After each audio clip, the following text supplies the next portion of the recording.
Dry for East Anglia in the southeast, but there'll be outbreaks of rain elsewhere and some heavy rain at times for central and southern parts of England and Wales.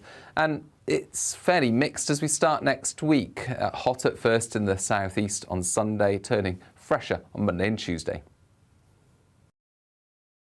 I'm Mark Dolan. Join me at 11 on GB News for Headliners, in which I'll be joined by two of the UK's top comedians discussing tomorrow's papers.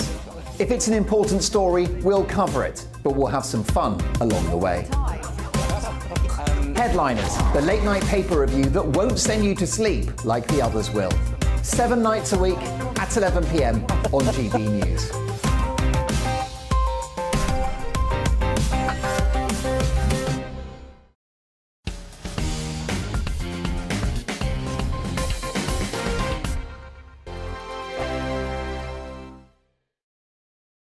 We are GB News. We're right across this great nation. On TV. On radio. On digital. Absolutely everywhere. We don't talk down to you. We embrace all voices with honest and civilised conversation. We are not part of the establishment. We're one of you. And we're only getting started. Join us on GB News, The People's Channel. Britain's news channel.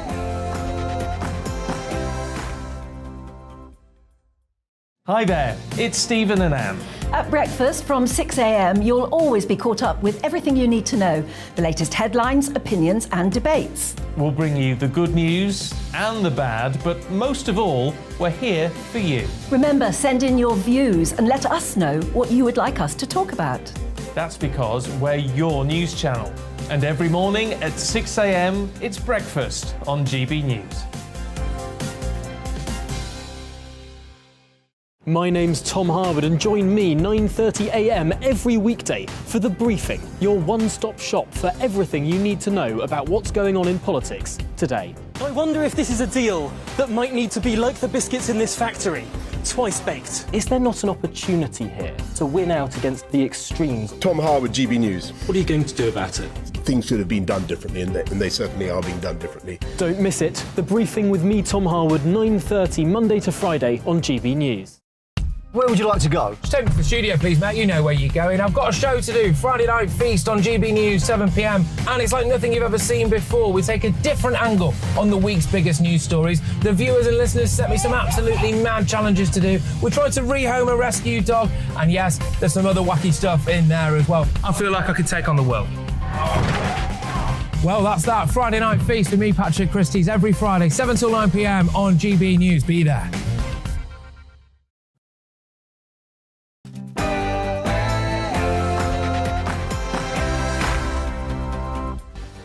On Mark Dolan tonight, in the big question, should we pay for GP appointments? We'll hear arguments for and against. Sparks will fly. My Mark Meets guest is the extraordinary Brian Toomey, a jockey who died for 7 seconds after a fall that should have taken his life for good. He was given a 3% chance of survival by doctors. But he's on Mark Dolan tonight, alive and kicking in the studio to tell his amazing story. Just after 9:45, we'll be discussing whether Boris Johnson will be back. Could he resurrect his political career in the future? Or have we seen the back of the blonde bombshell? At 10:30, we'll bring you a first look at tomorrow morning's papers. Reacting to that and the rest of tonight's stories are my amazing panel of TV legend, the Green Goddess herself, fitness expert, broadcaster, you name it, Diana Moran, soap star and TV personality Daniela Westbrook, and historian and esteemed political commentator David Oldroyd Bolt. That's what a panel looks like. And in my big opinion, in just 2 minutes' time, why it's been a week to forget for the BBC. I'll see you after the headlines with Ray Addison.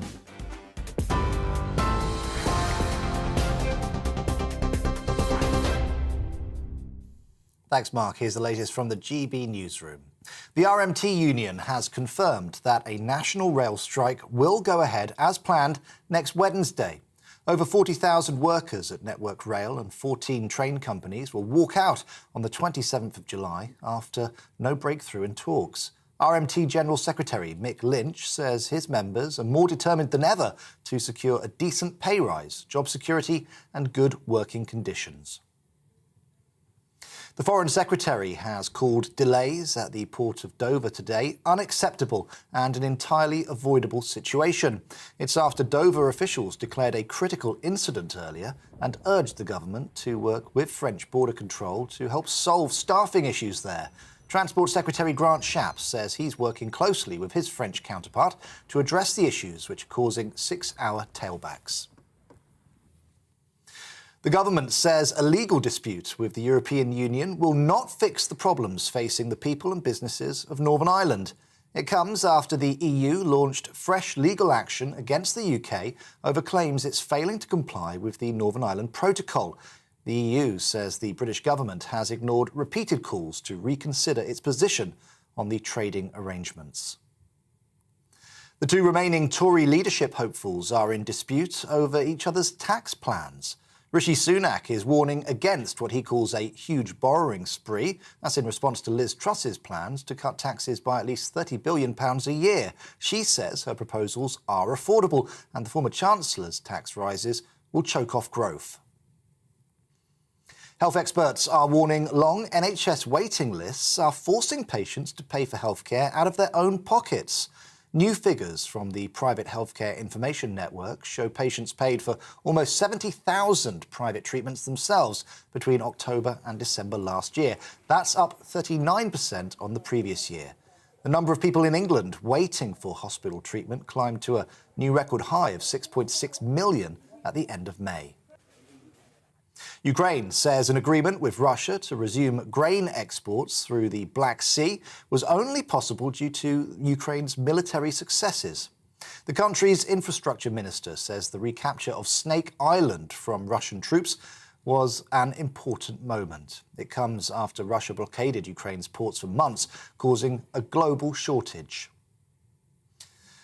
The former chief strategist to President Donald Trump has been convicted of contempt of Congress. Steve Bannon was found guilty on 2 counts for refusing to provide testimony to the committee investigating last year's Capitol riots.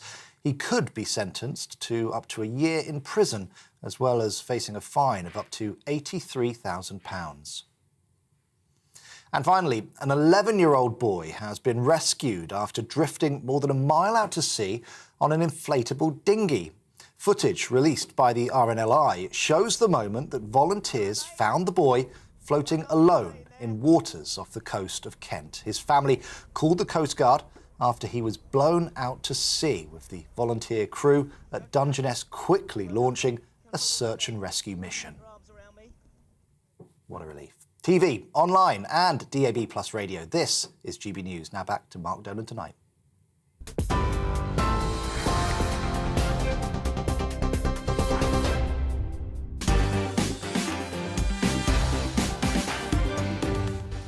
My thanks to Ray Addison, who returns in an hour's time. Welcome to Mark Dolan Tonight. In the big question, should we pay for GP appointments? We'll hear arguments for and against Sparks Will Fly. My Mark Meets guest is the extraordinary Brian Toomey. Who is Brian Toomey? Well, he's a very talented jockey who died for 7 seconds after a fall that should have taken his life for good.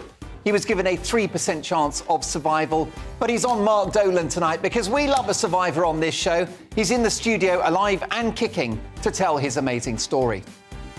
In the news agenda with my panel, will Boris Johnson be back? Could he stage the biggest comeback in political history in the next 5 to 10 years? With Boris, you can't rule anything out. And apparently, it's Frisky Friday, the most popular day to cheat on your partner, according to experts. So what are the signs to look out for? How can you tell if your partner is cheating on you? Reacting to those stories and many more are my brilliant panel tonight of soap star and TV legend, amazing personality and amazing story herself, Daniela Westbrook. The esteemed historian and political commentator, David Oldroyd Bolt, and model, fitness expert and TV icon, Diana Moran, of course known as the Green Goddess. And a goddess she still is. Now, I want to hear from you throughout the show. Mark@gbnews.uk. The best part of my program is when you get in touch. And this show has a golden rule. What is that golden rule? Well, we don't do boring. Not on my watch, I just won't have it. So for the next 2 hours, big debates, big guests, and always big opinions. Let's start with this one.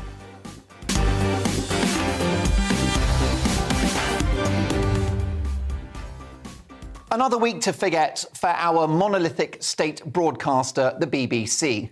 These days, this bloated and unaccountable organisation seems to spend as much money on court cases and payouts as it does on programming. The latest debacle is a £200,000 settlement to former royal nanny Tiggy Leg Burke. Now, the Beeb wrongly suggested a sexual relationship had developed between Charles and Tiggy Leg Burke at the time of his marriage to Diana. So with no evidence whatsoever, the Beeb were suggesting that our future king was getting his Tiggy leg over with this young aide. A flat lie which was devastating for Leg Burke and had huge implications for the royal family and in particular for Diana. This story is all part of the wider Martin Bashir panorama scandal. The disgraced journalist and BBC lifer engineered an interview with the princess that effectively ended her marriage, destroyed her mental health, and ultimately led to her exile from the royal family and her untimely death in a Paris tunnel. Having set that train of events into motion, do the BBC have blood on their hands? Are they indirectly responsible for Diana's death? You tell me. But it's certainly something that was hinted at by her own son, Prince Harry, who said the ripple effects of a culture of exploitation and unethical practices ultimately took her life, whilst William said the following. He said, "It brings indescribable sadness to know that the BBC's failure contributed significantly to my mother's fear, paranoia and isolation that I remember from her final years with her." Damning stuff. But the Beeb have form on this. Look how they treated poor old Cliff Richard. A national treasure, incredible singer, total cultural icon, but harassed to within an inch of his life, with the Beeb flying helicopters over his property in relation to an alleged paedophile scandal that never was. They meted out the same treatment to the great DJ and rock music expert Paul Gambaccini. And yet, they ignored the true horrors of Jimmy Savile, arguably Britain's worst ever paedophile and a BBC icon, with countless crimes committed on BBC property.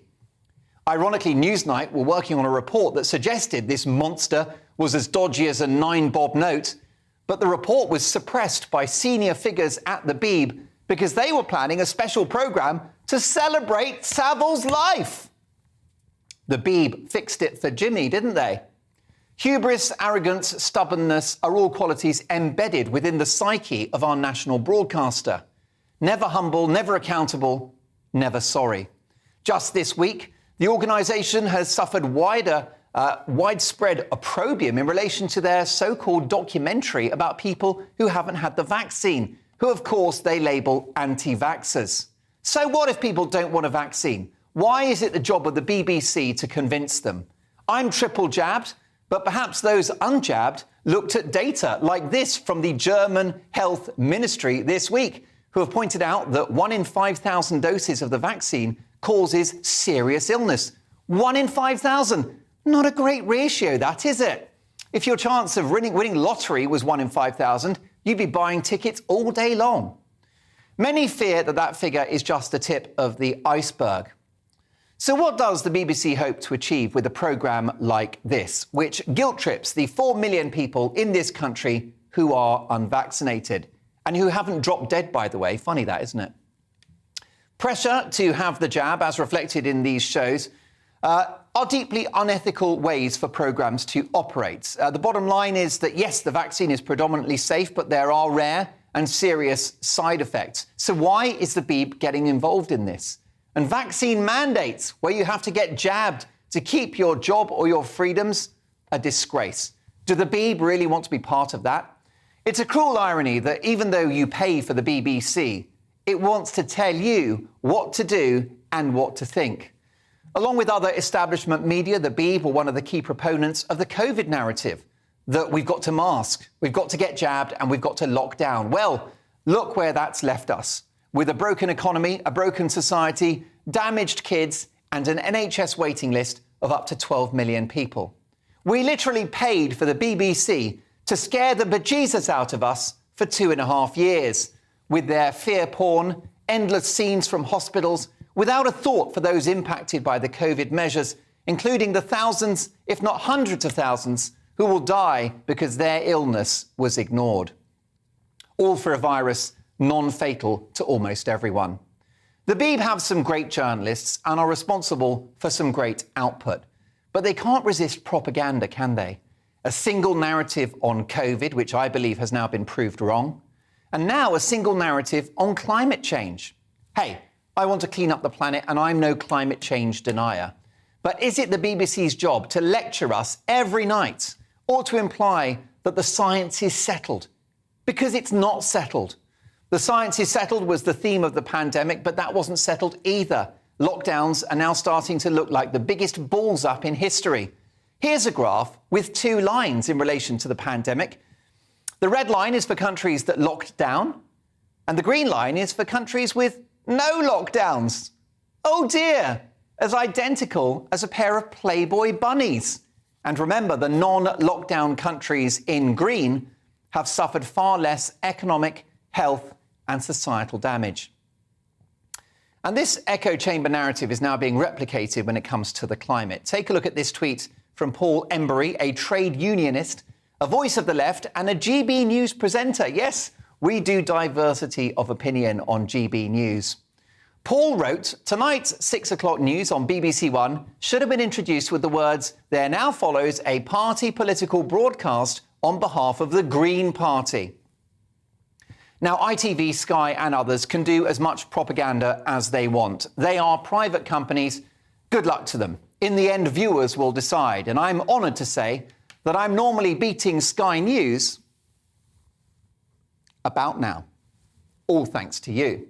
But what sticks in the craw about the Beeb is that you and I are paying for all of this propaganda and paying for the organisation's massive mistakes, like its handling of the Panorama interview. It's an organisation with too much money, too much power and too much influence. It's my view that we are literally being paid to be brainwashed by the national broadcaster. We must keep the BBC because it's a colossal resource with a glittering history and admiration which reaches well beyond these shores. But if it can't learn to be politically neutral and deliver a range of programmes that serve the whole community, not just the politically correct metropolitan elite, then like the dinosaurs, this big beast will ultimately become extinct. We don't pay almost 159 quid to be bullied, lectured or convinced to have a medication some don't want and many statistically don't need. Auntie is, of course, the nickname for the BBC. And Auntie knows best, doesn't she? She knows best about COVID. She knows best about the vaccine. She knows best about Brexit. She knows best about this government. And she knows best about climate. Look, we pay the licence fee to be informed, educated and entertained. Well, lots of people now want their money back. In an ever-changing media landscape, people are voting with their remote control and taking their business elsewhere. So what is the future of the BBC in tomorrow's world? A bleak one if they keep finger-wagging and making content for just a section of their population. The network that gave us Pointless is starting to look like the weakest link.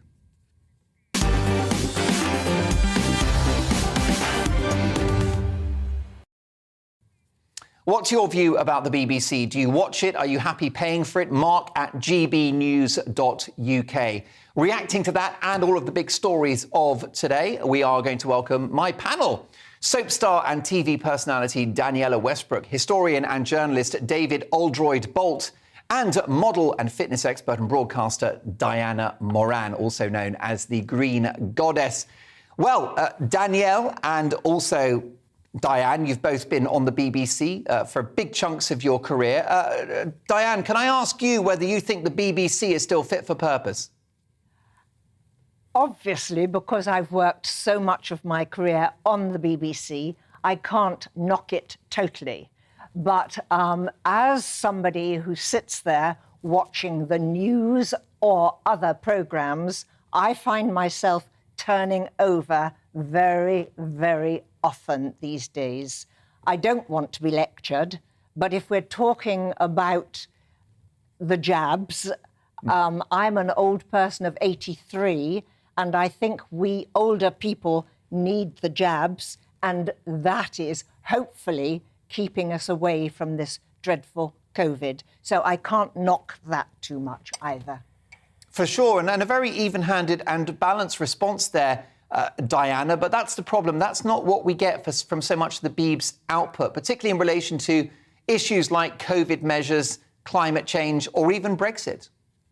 Certainly, I don't want to be lectured to, but I'm equally interested in some of the things that they are doing a documentary on, but then I'm going to make my own choice at the end of it, and by which time I've switched to this channel, that channel, and another one. Well, Diana, the Beeb has a great heritage, responsible for some of the greatest broadcasting of all time, globally. Whether it's sitcoms, whether it's dramas, you name it. It's a world-renowned organisation, but I don't remember being lectured by the Beeb in the 80s and the 90s. No, to be honest, I was working with them from 82, 83, for a very long time. And I feel that we had more freedom of speech then and that we were not being lectured to. Daniela Westbrook, a BBC icon, one of the biggest stars of BBC TV drama. Well, look, you know what? Our gain is their loss. But what are your thoughts about the Beeb in 2022? To be perfectly honest, I don't pay a TV licence, I don't watch the BBC. Very, very rarely. Long gone are the days of Only Fools and Horses and great comedy and great drama that they made. You know, for me, personally, I find their morning breakfast show very stuffy. It just doesn't appeal to me. I'd say much. I try to find myself flipping to other channels that are more, are more different opinions on them. They're very one-sided, very, middle to upper class opinion. Doesn't really work for the working classes, I don't think.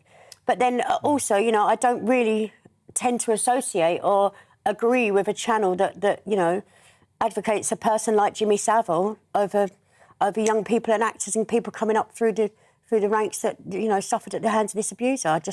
For me, I can't condone it. I'm sorry. And Daniela, what about this documentary about so-called anti-vaxxers? Well, that's... Who cares? 4 million people in this country. I love this country. I love the people of this country. I do. And if 4 million of my brothers and sisters don't want to have a jab in their arm, good luck to them. It's a free country. Why has the Beeb made this documentary? And is that not an example of the BBC's editorial overreach, particularly given the fact that the vaccine brings with it risks? So why is it pushing the jab? I just think, personally, a lot of the time it's to mask a lot of other things that are going on behind the scenes, I think, and to point the finger at other people. As we both know, they do that quite a lot. And there is a job for the boys pretty much there. But for me, personally, I haven't had my vaccine because I've been continuously ill with septicemia and other things, but it is something I want to have my vaccine. I'm constantly around. My dad's got dementia and, my parents are older, my grandparents. So for me, it's important to have a vaccine, so I don't pass anything else on. I personally wouldn't travel abroad until I've had a vaccine. I agree with it, but I'm one of the people that hasn't had it. And to be perfectly honest, I won't watch a documentary about people that hasn't had a vaccine. There's more important things going on in the world right now. Yes, and Daniela, just 2 other brief points before I come to David. Did you notice a change in the culture of the BBC as an organisation whilst you were there? Because you were there for years and years and years. If I was still there, this year would have been my 32nd year at the Beeb. But, I'm BBC homegrown and proud of it, to be perfectly honest. But I've seen a huge change there, in the demographics. And, back in the late 80s, early 90s, it was a very fun and free place to work. And it was very good and, and very fair. But I think nowadays it's a lot more stuffy and, it is what it is. But there's a lot more channels on TV now, thank goodness, for people like me to work on. And you feel that the working class of this country, working people, have been what, neglected by the Beeb? I just don't think they cater for the working classes, even in so much so in their drama and even in their soap operas, the storylines and things they run. I think that's shown. We don't get things like Only Fools and Horses and On the Buses and things like the great things we used to have anymore. It just doesn't make TV like that anymore. Yeah, and Daniela, do you not watch EastEnders? I've never watched EastEnders, Mark. You don't know what you're I'm missing. a Corrie fan. You don't know what you're missing. You were brilliant in it, of course. Oh, God. Look, David Oldroyd Bolt, you've never been a BBC star, although if anyone should be the next Doctor Who, it's you. Well, the hair helps, I suppose. You got it. Listen, we'll give you a wacky scarf and an assistant, and away you go. The problem with the BBC for me is that it's lost sight totally of its real purpose. I'm glad you mentioned the Reithian values of education, information and entertainment. It seems now, though, that they're more interested in compulsion, condescension and bullying.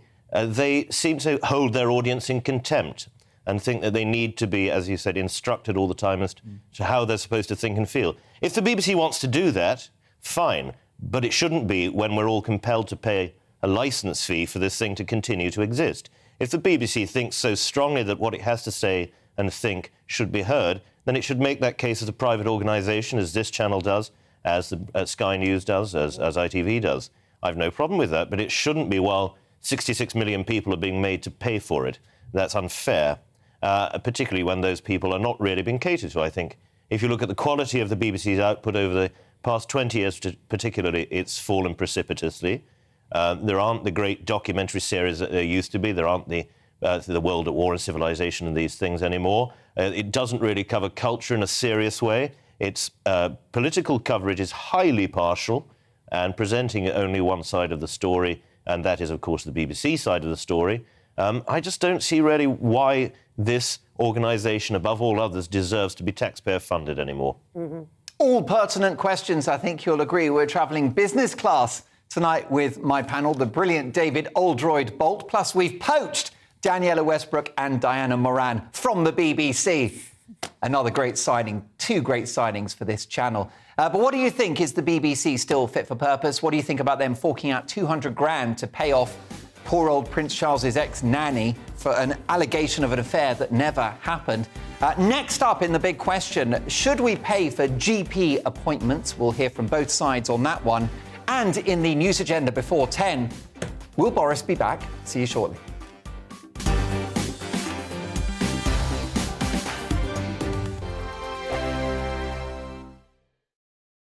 We are GB News. We're right across this great nation.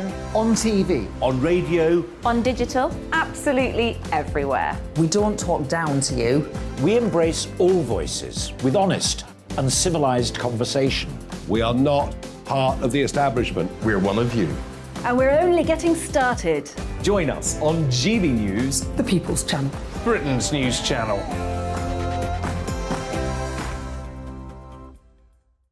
Hi there, it's Stephen and Anne. At breakfast from 6 a.m, you'll always be caught up with everything you need to know, the latest headlines, opinions and debates. We'll bring you the good news and the bad, but most of all, we're here for you. Remember, send in your views and let us know what you would like us to talk about. That's because we're your news channel. And every morning at 6 a.m, it's breakfast on GB News. My name's Tom Harwood and join me 9:30 a.m. every weekday for The Briefing, your one-stop shop for everything you need to know about what's going on in politics today. I wonder if this is a deal that might need to be like the biscuits in this factory, twice baked. Is there not an opportunity here to win out against the extremes? Tom Harwood, GB News. What are you going to do about it? Things should have been done differently, and they certainly are being done differently. Don't miss it. The Briefing with me, Tom Harwood, 9:30 Monday to Friday on GB News. Where would you like to go? Just take me to the studio, please, Matt. You know where you're going. I've got a show to do. Friday Night Feast on GB News, 7 p.m. And it's like nothing you've ever seen before. We take a different angle on the week's biggest news stories. The viewers and listeners set me some absolutely mad challenges to do. We tried to rehome a rescue dog. And yes, there's some other wacky stuff in there as well. I feel like I could take on the world. Well, that's that. Friday Night Feast with me, Patrick Christie's, every Friday, 7 till 9 p.m. on GB News. Be there.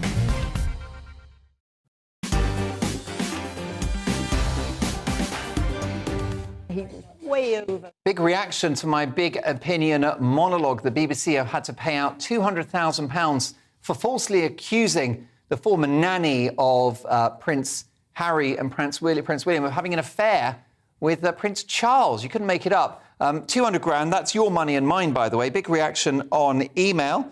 How about this from Malcolm? Mark, I no longer watch the BBC. There's nothing on I want to see. Very sad when you remember the great variety of shows from the 70s, 80s and early 90s. The Beeb is living off the reputation of its past. It has no future. Keep up the work that you're doing on GB News. Malcolm, thank you for that. Well, we are nothing without you. Thank you for your company. Keep those opinions coming. Mark at gbnews.uk. Look, I want the BBC to survive. I want the BBC even, to thrive, because we love a bit of competition here at GB News. It's time now for this.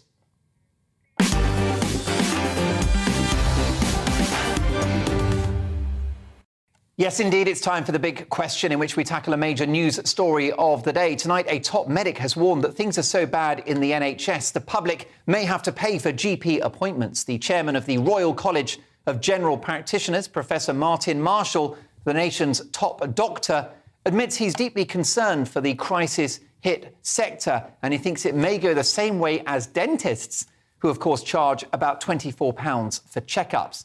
So would a charge for GP services provide much-needed funding for our beleaguered health service?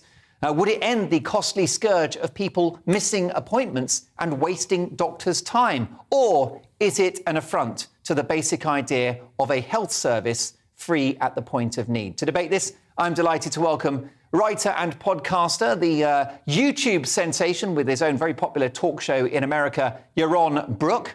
Also practicing NHS GP at Gray's Inn Medical Practice, Dr. Sarah Kayat, and NHS Dr. Tolu Adepeju. Tolu Adepeju, thank you so much for that. I hope I pronounced your surname correctly, Dr. Adepeju.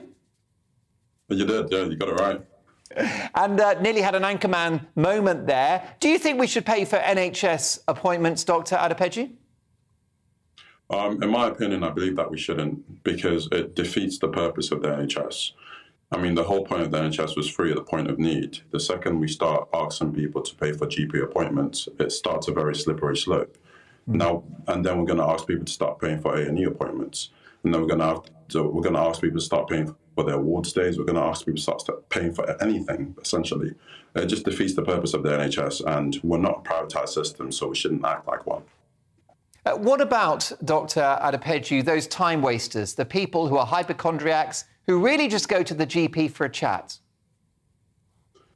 I feel like even if you charge them for the appointments, they would still go to the GP. It's not going to deter them. It's not going to put them off. If someone feels like they need to talk to a GP, they need to have a conversation with the GP. Even if you charge them money, they're still going to end up going to the GP. It's not. I don't feel like it's going to make a massive difference in terms of putting them off. I mean, Dr. Adepeju, I'd never discourage somebody from visiting their GP. We're always saying on this show, if you've got concerns about your health, go and talk to your GP. But could you offer me a rough percentage of how many GP sessions, how many appointments are a waste of everyone's time? Could you offer a figure as to how many don't need to happen? Very difficult, because unfortunately, and I'm sure the GP on the show can agree with this, is it's difficult to know if an appointment's needed until you actually see a patient. So it's difficult to know if this is something that you spoke about before. It's different to know there's something that is been in the works for a long time now. I feel like it's hard to get that kind of percentage of what appointments that you might already, presume maybe this appointment isn't needed, but then it kind of leads to something more important. It's very difficult to tell, unfortunately. Dr. Kayat, great to have you on the show as well. Do you think we should be paying for GP appointments, particularly those who can afford it? Look, I'm also in the same category there. I believe that the core value of the NHS is that it is free at point of service. I think whether we need to be charging people can also depend slightly on what the reasons behind it. Is it because we need more funding for the NHS, or is it because we're trying to lessen the load of GPs? If it's in terms of funding, we've got 350 to 450 million appointments every year, and we're saying, let's say, charging people £10, for example. So that's suggesting we could be making 3.5 to 4.5 billion pounds a year if we were to charge people. But truly, we're not going to be able to charge all of those people, because currently, for example, with prescriptions, only 10% of prescriptions are actually charged for, because the remaining people are either, over the age of 60, they're, pregnant, they're children, they're on benefits. And so actually you'd only be making 10% of that 3.5 billion. So, 350 million. And obviously that's a large amount of money. But then you think, well, how many of essentially I'm not going to go see the doctor because I didn't need to see them that desperately, or, they'll deter their issues. And so actually the money is probably going to keep on coming down.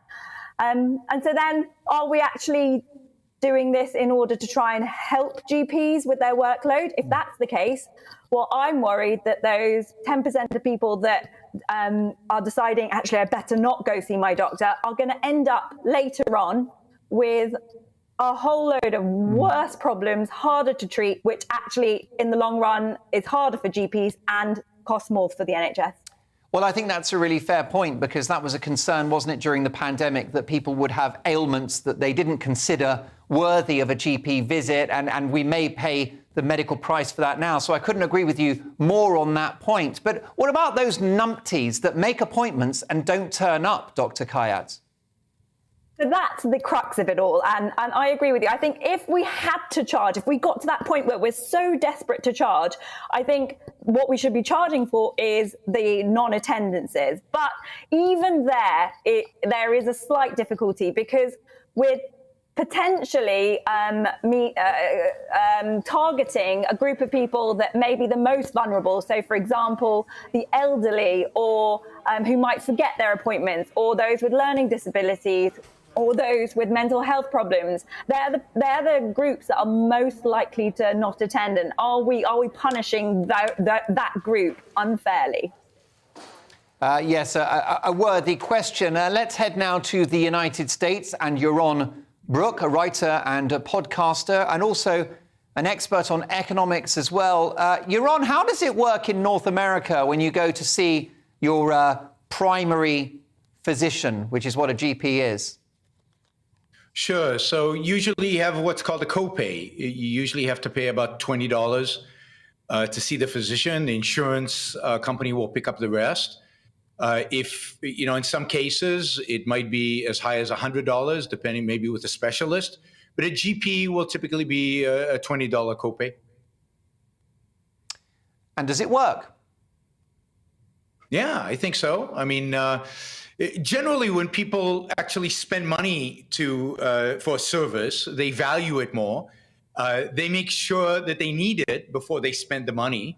I think it limits the cancellations. It limits the people who go for no good reason.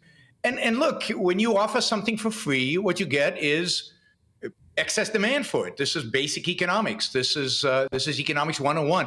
When something's free, everybody wants it, and everybody over-consumes it. And indeed, as you know, Mark, my problem with the NHS is the fundamental principle of free at the point of service. I think that is a corrupt system. I think it's a bad system. And I think the consequences for the patients, for the consumer in this case, are ultimately in the long run pretty dire. Although it's well reported that Americans pay twice as much for a service half as good, Yaron. Well, I would question the half as good significantly. I participate in the American healthcare system. I would rather be a patient in an American hospital any day over pretty much any other system in the world. If you have insurance in the United States, I think you get the best healthcare in the world. Dr. Adepeju, can we pick up on Yaron Brook's point there, that when something's free, it's human nature not to appreciate it? I mean, that is a very, very good point, because it's true. I mean, when something's free, when you haven't spent money, when you haven't used time and resources to get something, you tend to appreciate it. That's very true. But I feel like the general British public do appreciate the NHS, and that could be seen obviously during the pandemic, when they were very grateful for the service that the NHS was providing. Which indeed we were. I mean, Dr. Adepeju, let me ask you about this charge. is it not welcome in one sense that it makes people reflect on whether they need that appointment? So, for example, you just have that moment, don't you? You're like, well, I'm in some discomfort, I've got a headache or I've got a sore knee. Rather than just turning up to your GP practice, you're thinking, no, well, what I might do is I'll give it a couple of days to see if it gets better, which is often what the doctor advises anyway. Give it a week, have a paracetamol, or go and visit your pharmacist. There are natural gatekeepers who can solve many medical problems without going to the GP, Dr. Adepeju. But the problem with that is you then tend to miss out on, like, if people kept saying, oh, I'll go in a week when I feel better, or I'll go in this certain period of time when I feel better, you then miss out on people who are genuinely seriously ill.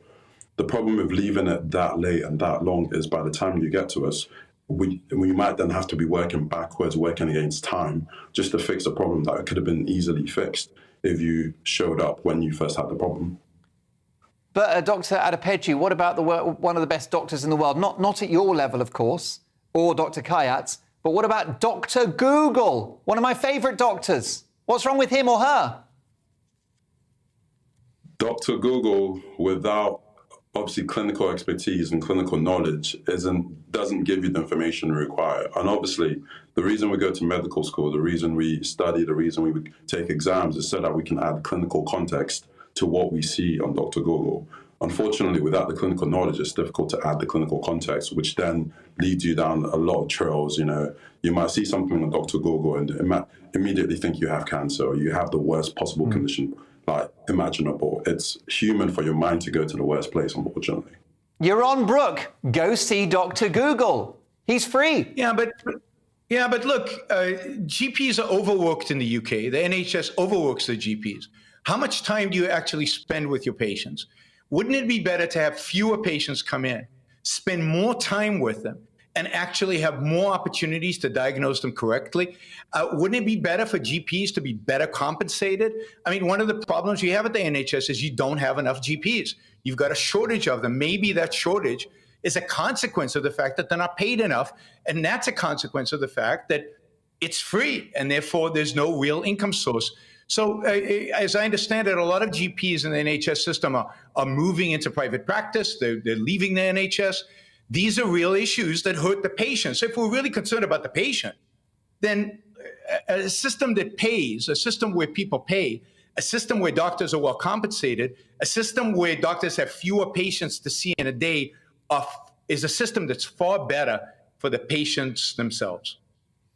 Dr. Sarah Kayat, can you pick up on that idea that actually, you will reduce numbers, which makes life easier for GPs and possibly increase their budgets if you charge?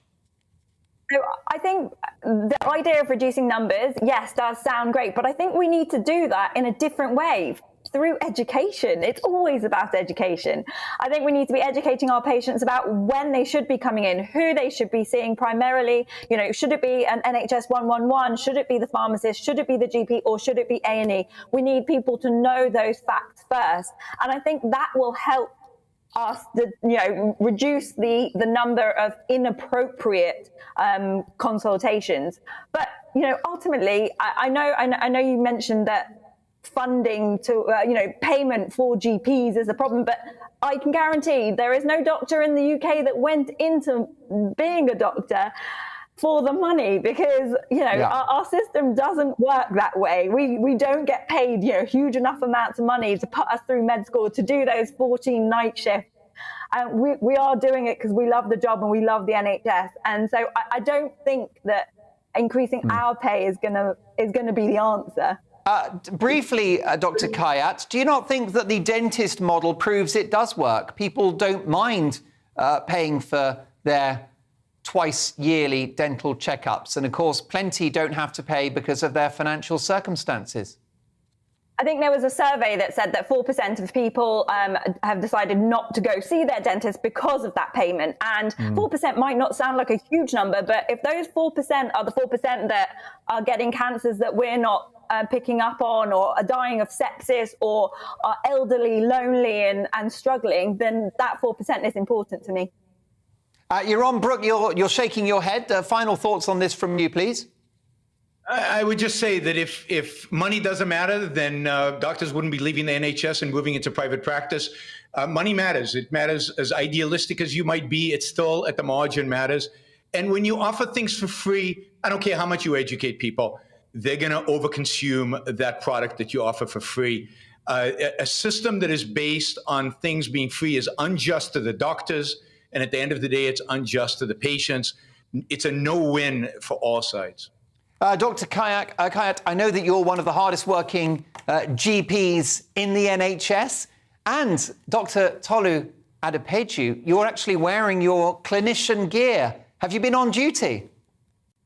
I have been on duty, yeah. I've just finished for the day. So My goodness. Day. And in what capacity have you been working today? You're an NHS doctor, so in a hospital somewhere? Yep, in a hospital somewhere.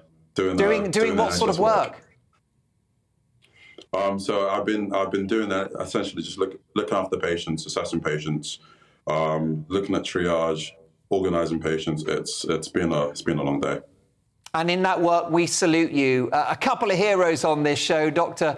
Sarah Kayat and NHS Dr. Tolu Adepeju. I can't imagine what it was like working in that terrible heat last week. And of course, my thanks to a man with a very popular talk show in the United States, writer and broadcaster Yaron Brook. Many thanks to all three of you. A fascinating conversation. What do you think, folks? Would you be willing to pay for an NHS GP appointment if it meant a better or quicker service? Let me know your thoughts, mark at gbnews.uk.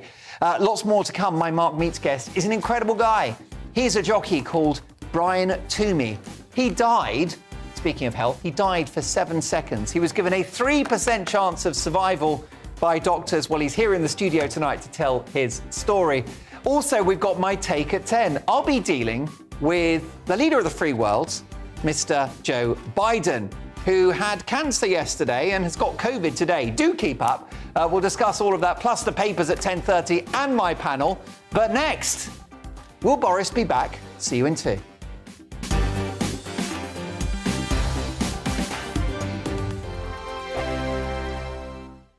We are GB News. We're right across this great nation.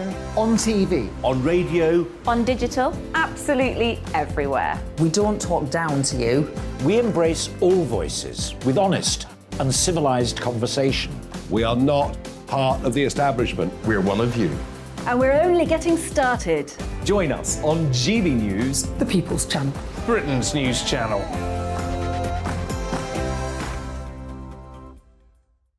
Hi there, it's Stephen and Anne. At breakfast from 6 a.m, you'll always be caught up with everything you need to know, the latest headlines, opinions and debates. We'll bring you the good news and the bad, but most of all, we're here for you. Remember, send in your views and let us know what you would like us to talk about. That's because we're your news channel. And every morning at 6 a.m, it's breakfast on GB News. My name's Tom Harwood and join me 9:30 a.m. every weekday for The Briefing, your one-stop shop for everything you need to know about what's going on in politics today. I wonder if this is a deal that might need to be like the biscuits in this factory, twice baked. Is there not an opportunity here to win out against the extremes? Tom Harwood, GB News. What are you going to do about it? Things should have been done differently, and they certainly are being done differently. Don't miss it. The Briefing with me, Tom Harwood, 9:30 Monday to Friday on GB News. Where would you like to go? Just take me to the studio, please, Matt. You know where you're going. I've got a show to do. Friday Night Feast on GB News, 7 p.m. And it's like nothing you've ever seen before. We take a different angle on the week's biggest news stories. The viewers and listeners set me some absolutely mad challenges to do. We tried to rehome a rescue dog. And yes, there's some other wacky stuff in there as well. I feel like I could take on the world. Well, that's that. Friday Night Feast with me, Patrick Christie's, every Friday, 7 till 9 p.m. on GB News. Be there.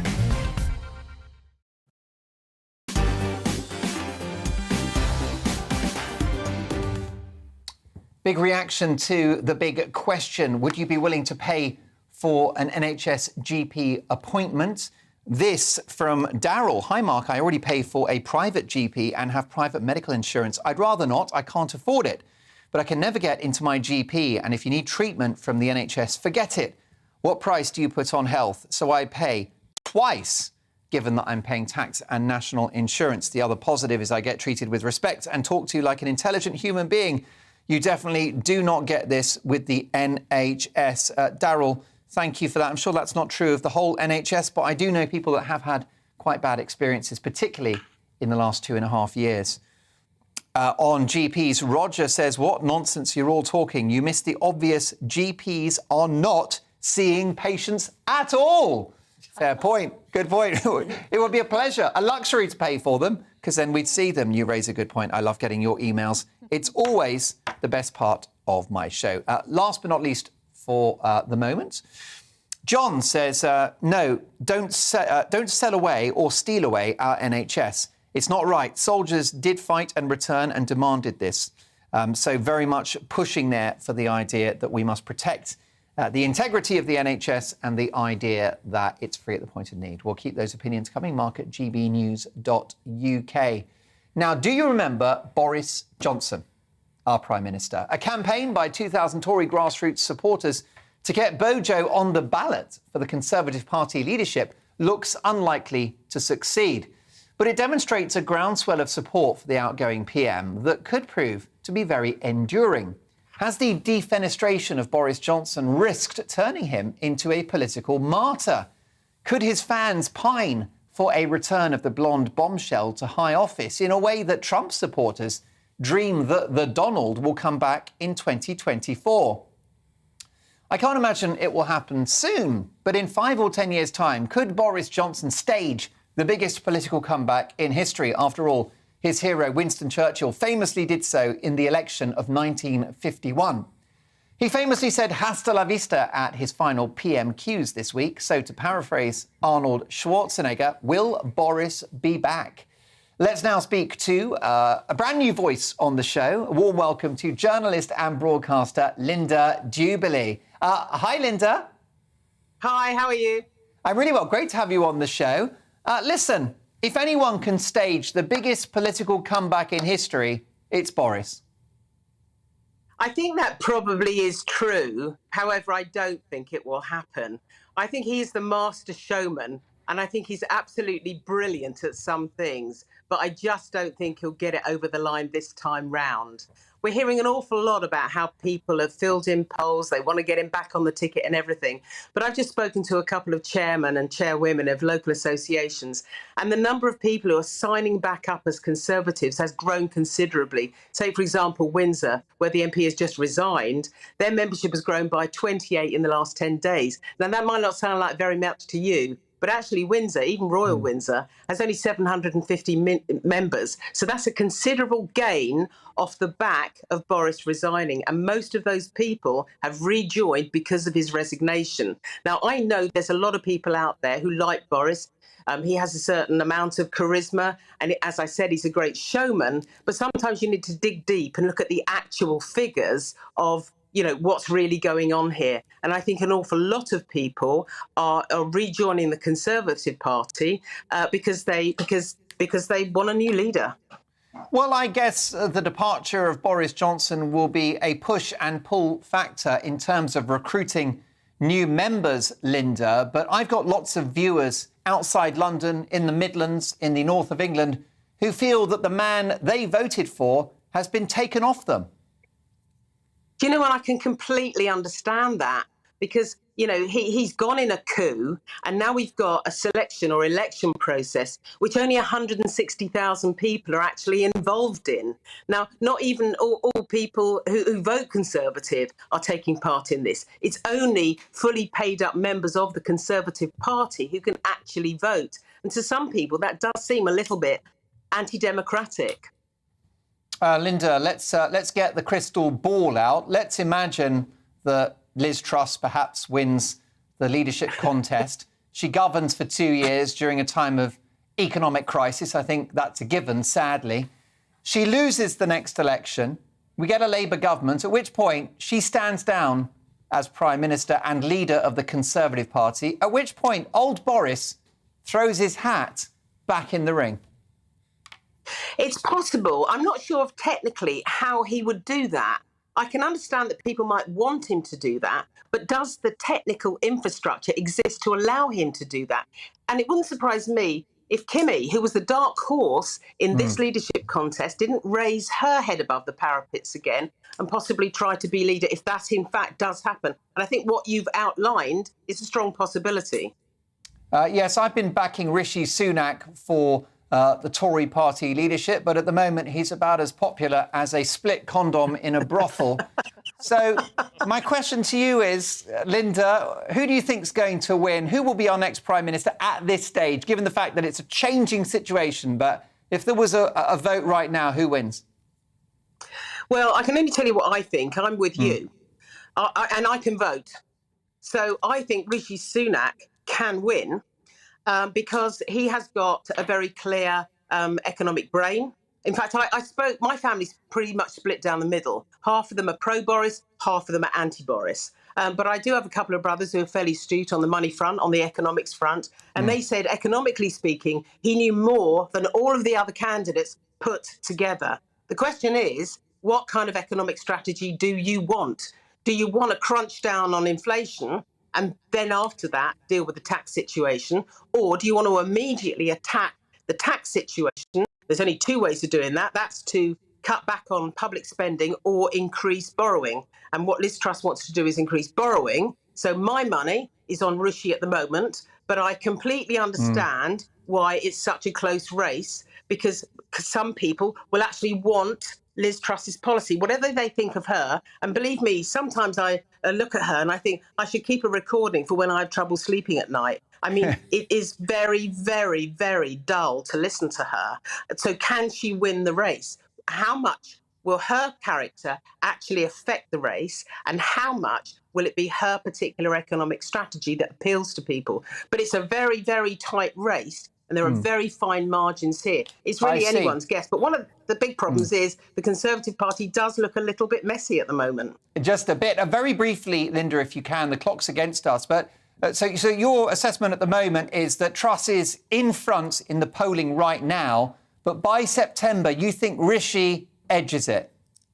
I think he might just edge it right at the last moment. I can understand why Truss is ahead.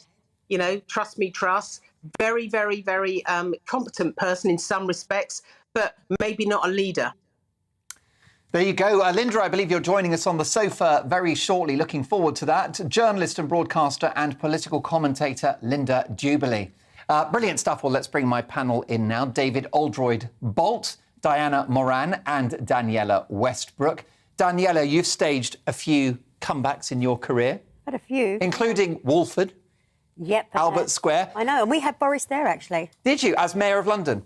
No, I don't think... I think he was as Mayor of London. I know he did some stuff with Barbara Windsor. Yeah. On the show. I beg your pardon? We had him in what did he do with Barbara Windsor? We had him do scenes of Barbara Windsor in the Queen Vic. She's a national treasure. How dare he? She was a national treasure. But, yeah, I don't know. I don't know what's going to be next to Boris. Hopefully he'll go back to acting, maybe do The Jungle, write a book, open a few fates.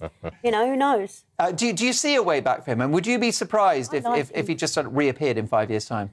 As a politician? I actually think I would be, because I think after all the, all of the scandals, parties at Number 10 and, people around the country getting fined and things like that, and all of us getting fined and him not getting fined and things not being looked into, everything being, pushed under the carpet, I think it would be an absolute travesty if he came back into politics. I think it would just be making a mockery of everybody in this country. Interesting. David, what do you think? You are a considered, analyst of politics and of history. And actually, I mean, is history suffused with political comebacks? Well, it could happen. I mean, it could happen, and just as in the same way you and I might be the next Torval and Dean. It's deeply unlikely. I need to get to my target weight. I think the thing is... I'd like you to get a haircut. Well, darling, it's not going to happen, sorry. I think the problem is that previous comebacks have been when the person remained as party leader. So you think of Harold Wilson. Churchill. Churchill, remained party leader from 45 until 51 when he came back. In the 19th century, when you had Disraeli and Gladstone, and then Gladstone and Salisbury jockeying for position, they all remained party leader. Boris is going out. And I think he has to go out because he's got to make some money.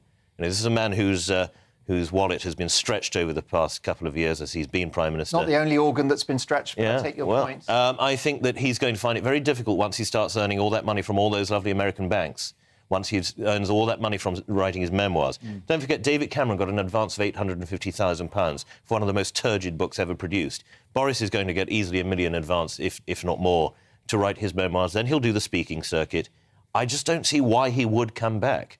And I think if you look at the people who are backing him, Lord Cruddas and David Campbell Bannerman and Michael Fabricant, they're not people in the front rank of politics. They're not people who are even household names in their own houses. So it's not as though this has got a great momentum, this campaign. 7,500 people have signed an online petition. It's not really a serious campaign. It's just, I think, a bit like a sort of messy breakup when you think, maybe we shouldn't have done this. And then a week later, you'll realise you really ought to have done.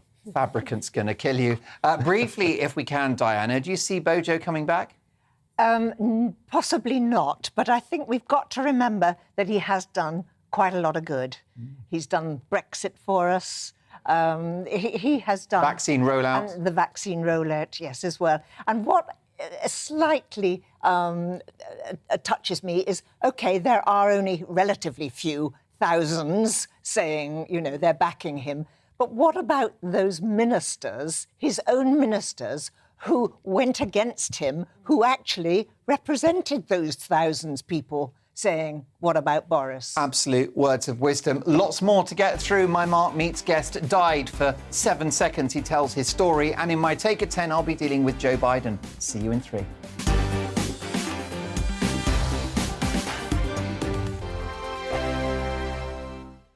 We are GB News. We're right across this great nation.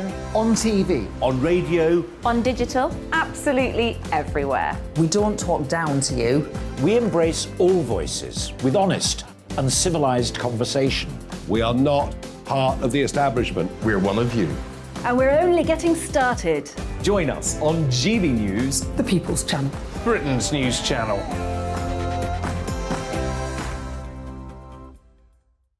Hi there, it's Stephen and Anne. At breakfast from 6 a.m, you'll always be caught up with everything you need to know.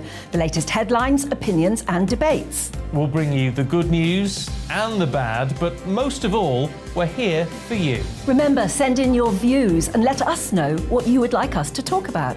That's because we're your news channel. And every morning at 6 a.m, it's breakfast on GB News. My name's Tom Harwood and join me 9:30 a.m. every weekday for The Briefing, your one-stop shop for everything you need to know about what's going on in politics today. I wonder if this is a deal that might need to be like the biscuits in this factory, twice baked. Is there not an opportunity here to win out against the extremes? Tom Harwood, GB News. What are you going to do about it? Things should have been done differently, and they certainly are being done differently. Don't miss it. The Briefing with me, Tom Harwood, 9:30 Monday to Friday on GB News. Where would you like to go? Just take me to the studio, please, Matt. You know where you're going. I've got a show to do. Friday Night Feast on GB News, 7 p.m. And it's like nothing you've ever seen before. We take a different angle on the week's biggest news stories. The viewers and listeners set me some absolutely mad challenges to do. We tried to rehome a rescue dog. And yes, there's some other wacky stuff in there as well. I feel like I could take on the world. Well, that's that. Friday Night Feast with me, Patrick Christie's, every Friday, 7 till 9 p.m. on GB News. Be there.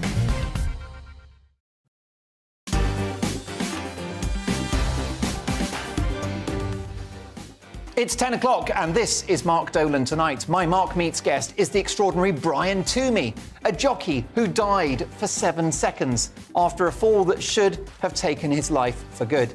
He was given a 3% chance of survival, but he's on Mark Dolan Tonight, alive and kicking and telling his amazing story in the studio. In the news agenda with my panel, it's Frisky Friday today. Who knew? The most popular day to cheat on your partner, according to experts. I can only hope Mrs. Dolan is glued to the telly right now. But what are the signs to look out for that your partner is being unfaithful? Plus, tomorrow's papers at exactly 10:30 with full panel reaction. But after this, my take at 10. Bumbling Joe Biden is at it again. Yesterday, he had cancer. Today, he's got COVID. Do keep up. I'll be dealing with the worst US president in history after the headlines with the best newsreader ever, Ray Addison.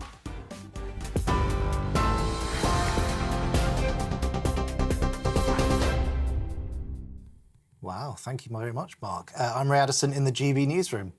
The RMT union has confirmed that a national rail strike will go ahead as planned next Wednesday. Over 40,000 workers at Network Rail and 14 train companies will walk out on the 27th of July after no breakthrough in talks. RMT General Secretary Mick Lynch says his members are more determined than ever to secure a decent pay rise, job security and good working conditions. The Foreign Secretary has called delays at the port of Dover earlier unacceptable and an entirely avoidable situation. It's after Dover officials declared a critical incident and urged the government to work with French border control to help solve staffing issues.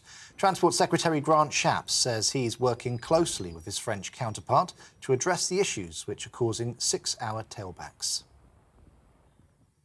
The government says a legal dispute with the European Union will not fix the problems facing the people and businesses of Northern Ireland.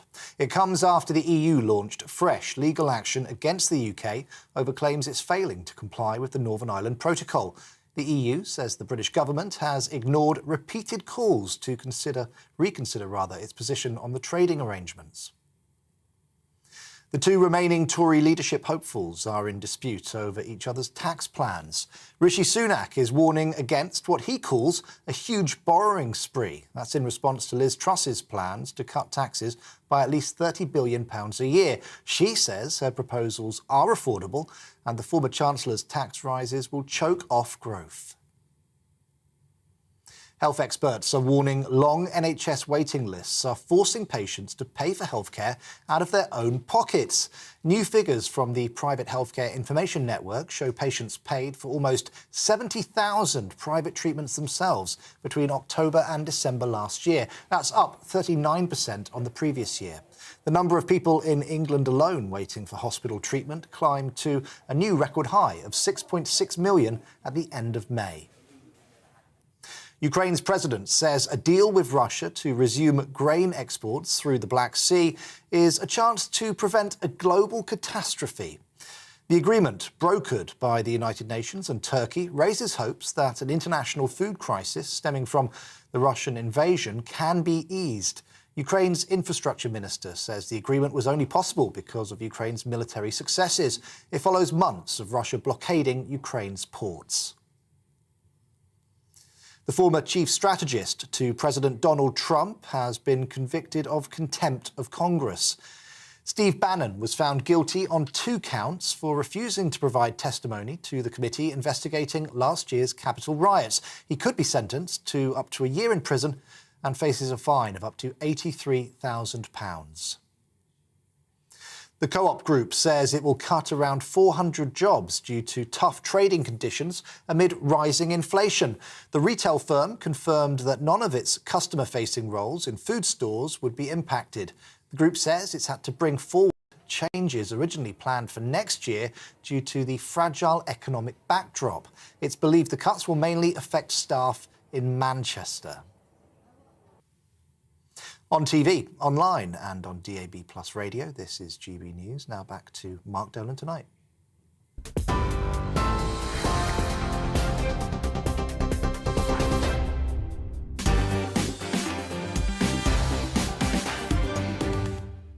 It's just gone 10 o'clock. Welcome to Mark Dolan Tonight. Big stories, big guests and big opinions. In the news agenda with my panel, it's Frisky Friday, the most popular day, apparently, to cheat on your partner, according to experts. So what are the key signs to look out for that your partner is being unfaithful?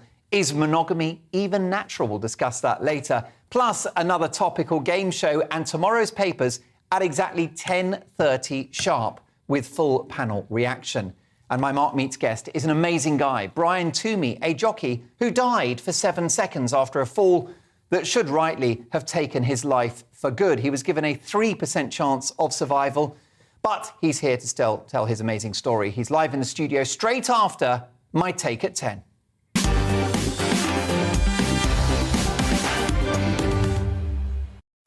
What a torrid week the leader of the free world is having. The world's first woke president, Joe, has anyone seen where I left my glasses? Biden seems to have been to hell and back health-wise.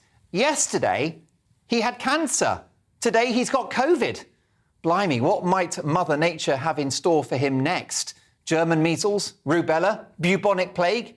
Now, thank God he hasn't actually got cancer. He's got COVID. I mean, we always get those two mixed up, don't we? Cancer, COVID, what's the difference? So he got COVID. How on earth did he get COVID? Well, he wears 11 masks and has been vaccinated 170 times. So it's a mystery. I'm pretty sure the vaccine stops you getting COVID, doesn't it? The big man told us as much a while ago. Take a look. Okay, you're not going to get COVID if you have these vaccinations. Can we hear that again? Because I just can't believe my ears. Can you do that, Robin? Yeah. Amazing. He's actually claiming that you can't get COVID if you've had the vaccine. Here we go. Okay, you're not going to get COVID if you have these vaccinations. Director Robin gets a bonus for that one. Well, maybe he didn't think that. Maybe he was simply reading the words of his scriptwriter. And we do know that old Biden likes to stick to the script. Take a look at this. Percentage of women who register to vote and cast a ballot is consistently higher than the percentage of the men who do so. End of quote. Repeat the line. That's worse than me. I don't know what's scarier, when Biden is following a script written by a party insider who's unknown and unaccountable, or when he goes off script and says what he actually thinks, like risking World War III by saying there should be regime change in Moscow and that Putin should be replaced. A statement with terrifying implications. Is America going to invade Russia? Will that end well? Those remarks were not, you'll be surprised to hear, supported by the White House. They dismissed those comments about Russia just hours later. If we're looking at world security and if we're talking about regime change in Russia, maybe we should look first at regime change in Washington.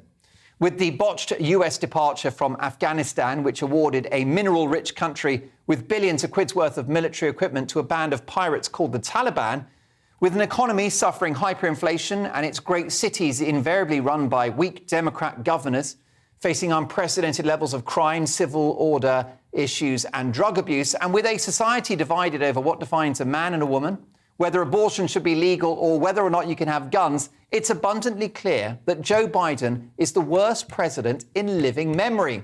He poses a threat not just to the American people, but to the free world.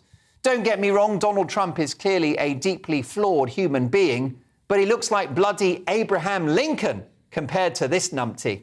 The only good news is that his performance is so bad the Democrats will be out of power for a generation.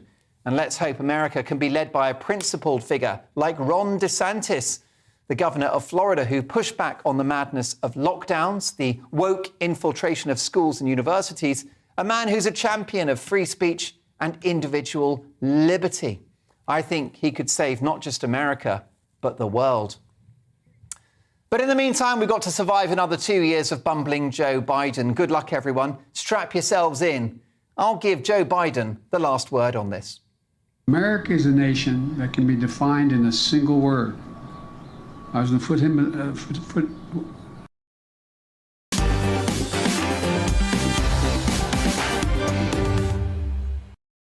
He took the words right out of my mouth.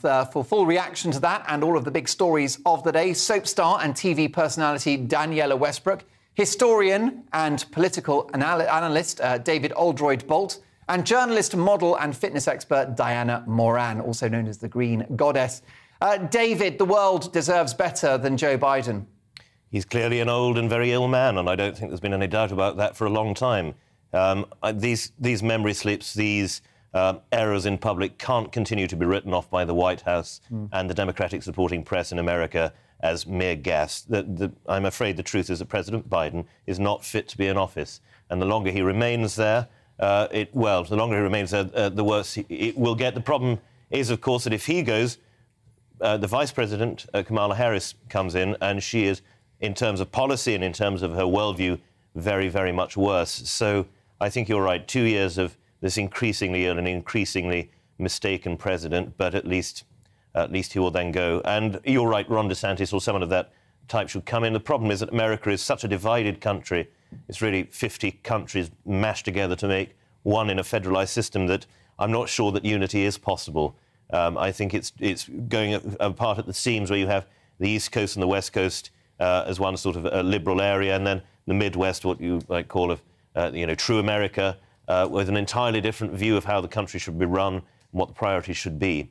It's a great problem, and I don't see that there's anyone in American politics at the moment who has the power to unify and the power to really to stop all the division within the country and really give them back a sense of what it means to be an American. There's no Reagan on the horizon, there's no JFK, there's no Lincoln. And I think the polarising aspects of America, because it's driven, of course, by a deeply polarised media, will only grow worse in the coming years. Now, David, I sympathise with Joe Biden in relation to his health. You know, his cognitive health is I think, worrying, to say the least.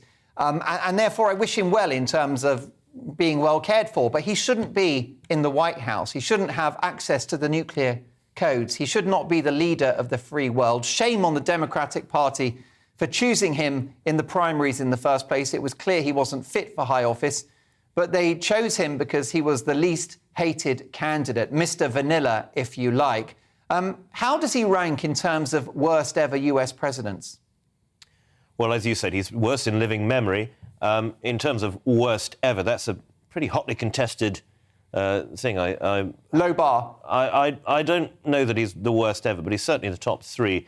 And you're right that it was absolutely abysmal of the Democratic Party to have chosen him for his inoffensiveness and his pliability. It's just unfair that a man who's clearly suffering from cognitive decline should be put in that position. I do question the family around him allowing him to be used in this way, but then they're a Democratic family, and I suppose power is more important to them than caring for their father and grandfather.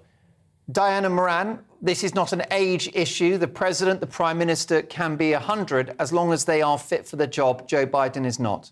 Well, I have to be honest, he was ignorant and ill-informed, and as a cancer patient myself, I was insulted by what he was saying. Powerful words. How about you, Daniela Westbrook? What are your thoughts about Joe Biden?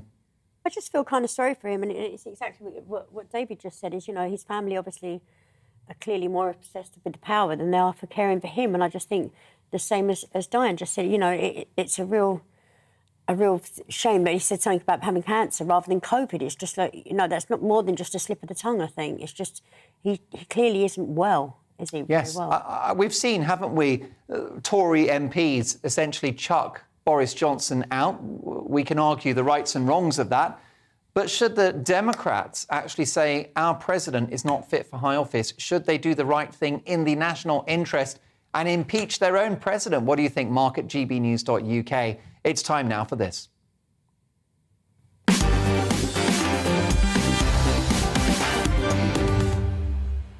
Yes, indeed, it's time for Mark Meets, in which I speak to the biggest names in the world of politics, showbiz, sport, business and beyond. Tonight, a remarkable young man, Brian Toomey, a highly talented jockey who 7 years ago suffered a fall that should have taken his life for good. Doctors judged that he was clinically dead for 7 seconds and gave him a 3% chance of survival. The racing authorities actually declared him dead and did a tribute, something that he had to correct them about. But after over half a year in hospital, he made an impossible recovery. Following the fall and terrible brain swelling, he was put into an induced coma and had part of his skull removed to make way for a titanium plate. And after many, many days, he made a remarkable return to racing. That's right, 704 days. A couple of years it took to get this guy back on a horse. He really is the bionic man, and after the biggest battle of his life to get well again, Brian is determined to move on and become a trainer in the sport he loves. This is a story of courage, survival and determination, and I'm delighted to say that Brian Toomey joins me now. Hi, Brian. Hi. Great to have you on the programme. You look incredible. Thank you. Yeah. Do you get a lot of compliments? Not about my looks now. Really? Well, you ought to, I've got to say, because you don't look like someone that was dead for 7 seconds. I'm very lucky. Yeah. So how old were you when you got into horse racing? Well, I've ridden ponies most of my life, and I started off as an amateur jockey in Ireland when I was 17. Okay. I finished school and then came straight over to the UK. So, Well, and you'd had falls previously because that's part of the sport, no? oh yeah, I had loads of falls and just been lucky to obviously only break a few bones, or I could get up and walk away from it, but not this one. Were the dangers of the sport anything that you ever worried about or dwelled on in the past? No. Listen, as a jockey, you take them risks, and you just hope that if you do get injured, that it's a quick recovery and you can get back as soon as. The guy that taught me to ride a motorbike said, it's not if you come off, it's when. And take that with racing times 100, no? Yeah, definitely. They say 1 in every 10 rides you get a fall. I mean, I don't know who worked out that stat, but it's... They're not selling it, are they? No, exactly. But it is the sport you love. And what happened that fateful day? I mean, what were the circumstances around the race? Well, I went there looking forward to it. I had a couple of rides, I think. The horse I actually got injured off was favourite. It looked like it had a great chance. Were you feeling good that day? Was everything like according to plan? You had your kit and everything was... Yeah, listen, I was very happy. I was getting paid to do my hobby at the end of the day. And nothing untoward around you in terms of the conditions or the equipment or the horse itself? No. And then what happened? I think it was 3 hurdles from home, 3 flights from home. The horse wasn't in a winning position, and it just took a heavy fall. And whatever happened after that, I don't remember that. Well, I wanted to ask you whether you remember the moment at which you came off the horse. Did everything slow down like in a car crash, or is it all just a blank? It's all just a blank. I mean, obviously I lost consciousness, and yeah, I don't remember. So you don't remember. Is that a blessing or a curse? A blessing, I think. Obviously, it was very, very hard for my family because they were given the call, and obviously living back home in Ireland, like they were told to get over here yesterday. You know what I mean? They hadn't. So what did medics initially think? Because you're on the ground, there will be medical support at the racetrack. Yeah. So what paramedics came along? Yeah, we're lucky as jockeys. We've 2 ambulances following us around. So apparently, see, I lost consciousness, and then I was rushed to hospital with a 3% chance of survival. So when you lost consciousness, is that the moment where medics think that you were medically dead, or was that when you got to hospital? I think it was at the track, yeah. At the track, okay. So you were assessed, and they thought they'd lost you. Did you actually speak to the medic who made that assessment? No, I've never. But that was the judgment at the time, is we've lost Brian. I mean, did anything supernatural happen? Did you meet your higher power? Did your life flash before you? No, I've been asked that question quite a lot, and no, I don't think so. No, I don't know what happened. Did you get any lottery results or anything? No, fortunately not, no. So again, nothing, there was no great sort of spiritual moment or anything like that, you know, where you connected with the other side? I mean, it would be a good story if I could come up with one, but no, unfortunately not. No, well, look, the important thing is, the good story is you did survive. When were you first aware of what happened to you, I suppose, just coming around in hospital? I don't remember being in hospital, and I think, well, it was a year later, my sister got married, and I can remember parts of that, and that was a year later. Right. Yeah. You spent half a year in hospital, is that right? So that's also a blank, a whole chunk of your life. Why is that? Why did you lose so much memory from that time? I actually don't know the answer to that question. It was so serious, and obviously after losing consciousness and the brain swelled up so much. It was a brain injury, and therefore you weren't taking in what was happening to you? No. No. What about pain? Do you remember pain? No. I found the recovery quite difficult. Obviously I kept a lot of that to myself. Being a male, we don't often open up and show signs of weaknesses. That was very, very difficult. And I mean, I put on a great act, and I like to be the life and soul of any party. Like nothing bothers Brian. Even ones like Gatecrash. Yeah. So I don't. The recovery part was the most difficult, and I didn't let on to anyone, even like my family, people closest to me, because I didn't want them worrying anymore about me. We've got images on the screen of your very damaged skull. Your whole head just exploded, and the titanium plate went in. And we saw that other image of you with, your forehead, just like a football, really. What are your emotions now when you look at those pictures? I mean, do you recognise that guy? No. Listen, it was a long recovery, and obviously I've viewed it a lot since, and I know obviously how bad it was at one point. So. And why was the recovery hard? Take me through. If that's not a stupid question, what were the challenges in terms of your recovery that you kept from your loved ones? It was a very dark time. I mean, sleep was very broken and inconsistent. It was just like I didn't know how much more progress I was going to make. I didn't know if I was going to get any part of the life back I had. It was very dark, and obviously a lot of people have been in touch since, because a lot of people go through head injuries and stuff, and seeing me might give them a bit of hope that obviously recovering to near normal is possible. Yeah, sure. And now you've got big ambitions as a trainer. Yep. So you've not shied away from the sport that almost took your life, and you've been back on a horse. Yeah, I got back racing 2 years later. Was that to prove a point, or because you just really wanted it? Oh, it's my passion. It's because I really wanted it, but after what happened to me, it made me far more determined, and I was just very determined that obviously it was a goal of mine that I wanted to achieve it. And I mean, there's a lot of positives to take from this. As I said, like I'm far more determined.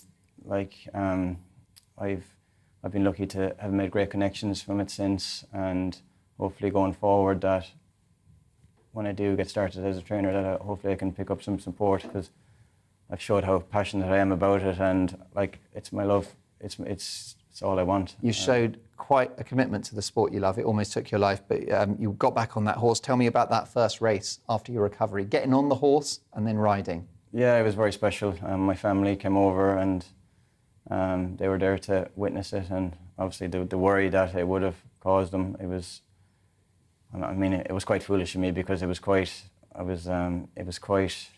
dangerous me getting back on a horse again to race, but it was, as I said, it was my goal, and they supported me throughout it. And how are you feeling? Because you look terrific, not just saying that.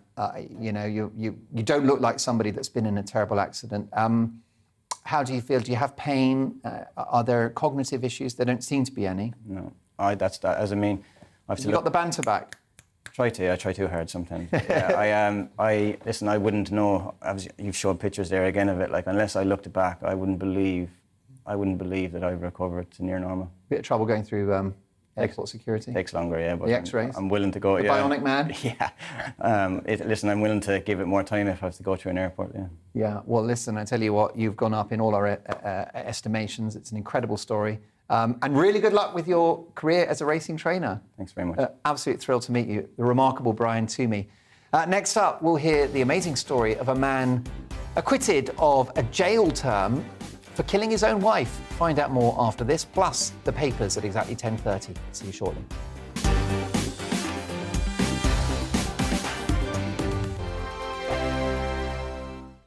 We are GB News. We're right across this great nation. On TV. On radio. On digital. Absolutely everywhere. We don't talk down to you. We embrace all voices with honest and civilised conversation. We are not part of the establishment. We're one of you. And we're only getting started. Join us on GB News, The People's Channel. Britain's news channel.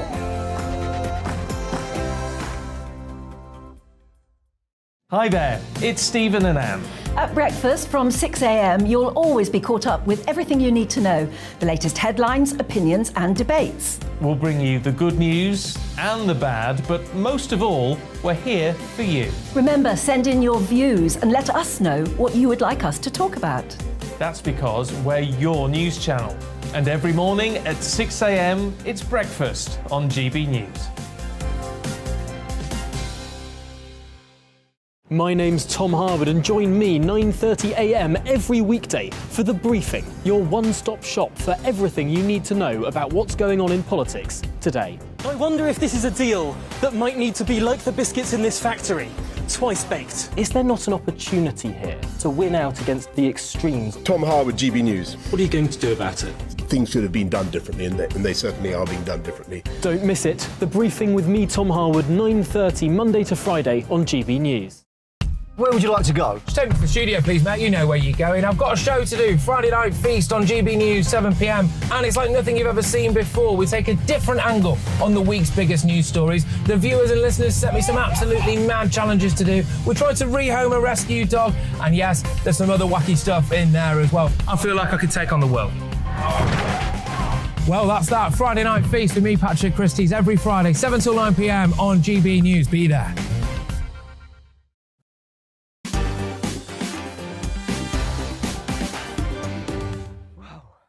What an inspiring guy Brian Toomey is. Lots more to come, including the papers at exactly 10:30. But let's have a look at this fascinating story. A 73-year-old man from Greater Manchester has been cleared for the murder of his then terminally ill wife. March 2021, this happened. He pleaded that he did this out of love. He told Manchester Crown Court he agreed to end her life before taking his own, but it had all gone wrong. He was denied murder, but manslaughter, was convicted of the latter by a jury on Thursday. So that's basically what happened. His wife and him had a suicide pact. He said to her, "You're terminally ill, I'll kill you and then I'll kill myself."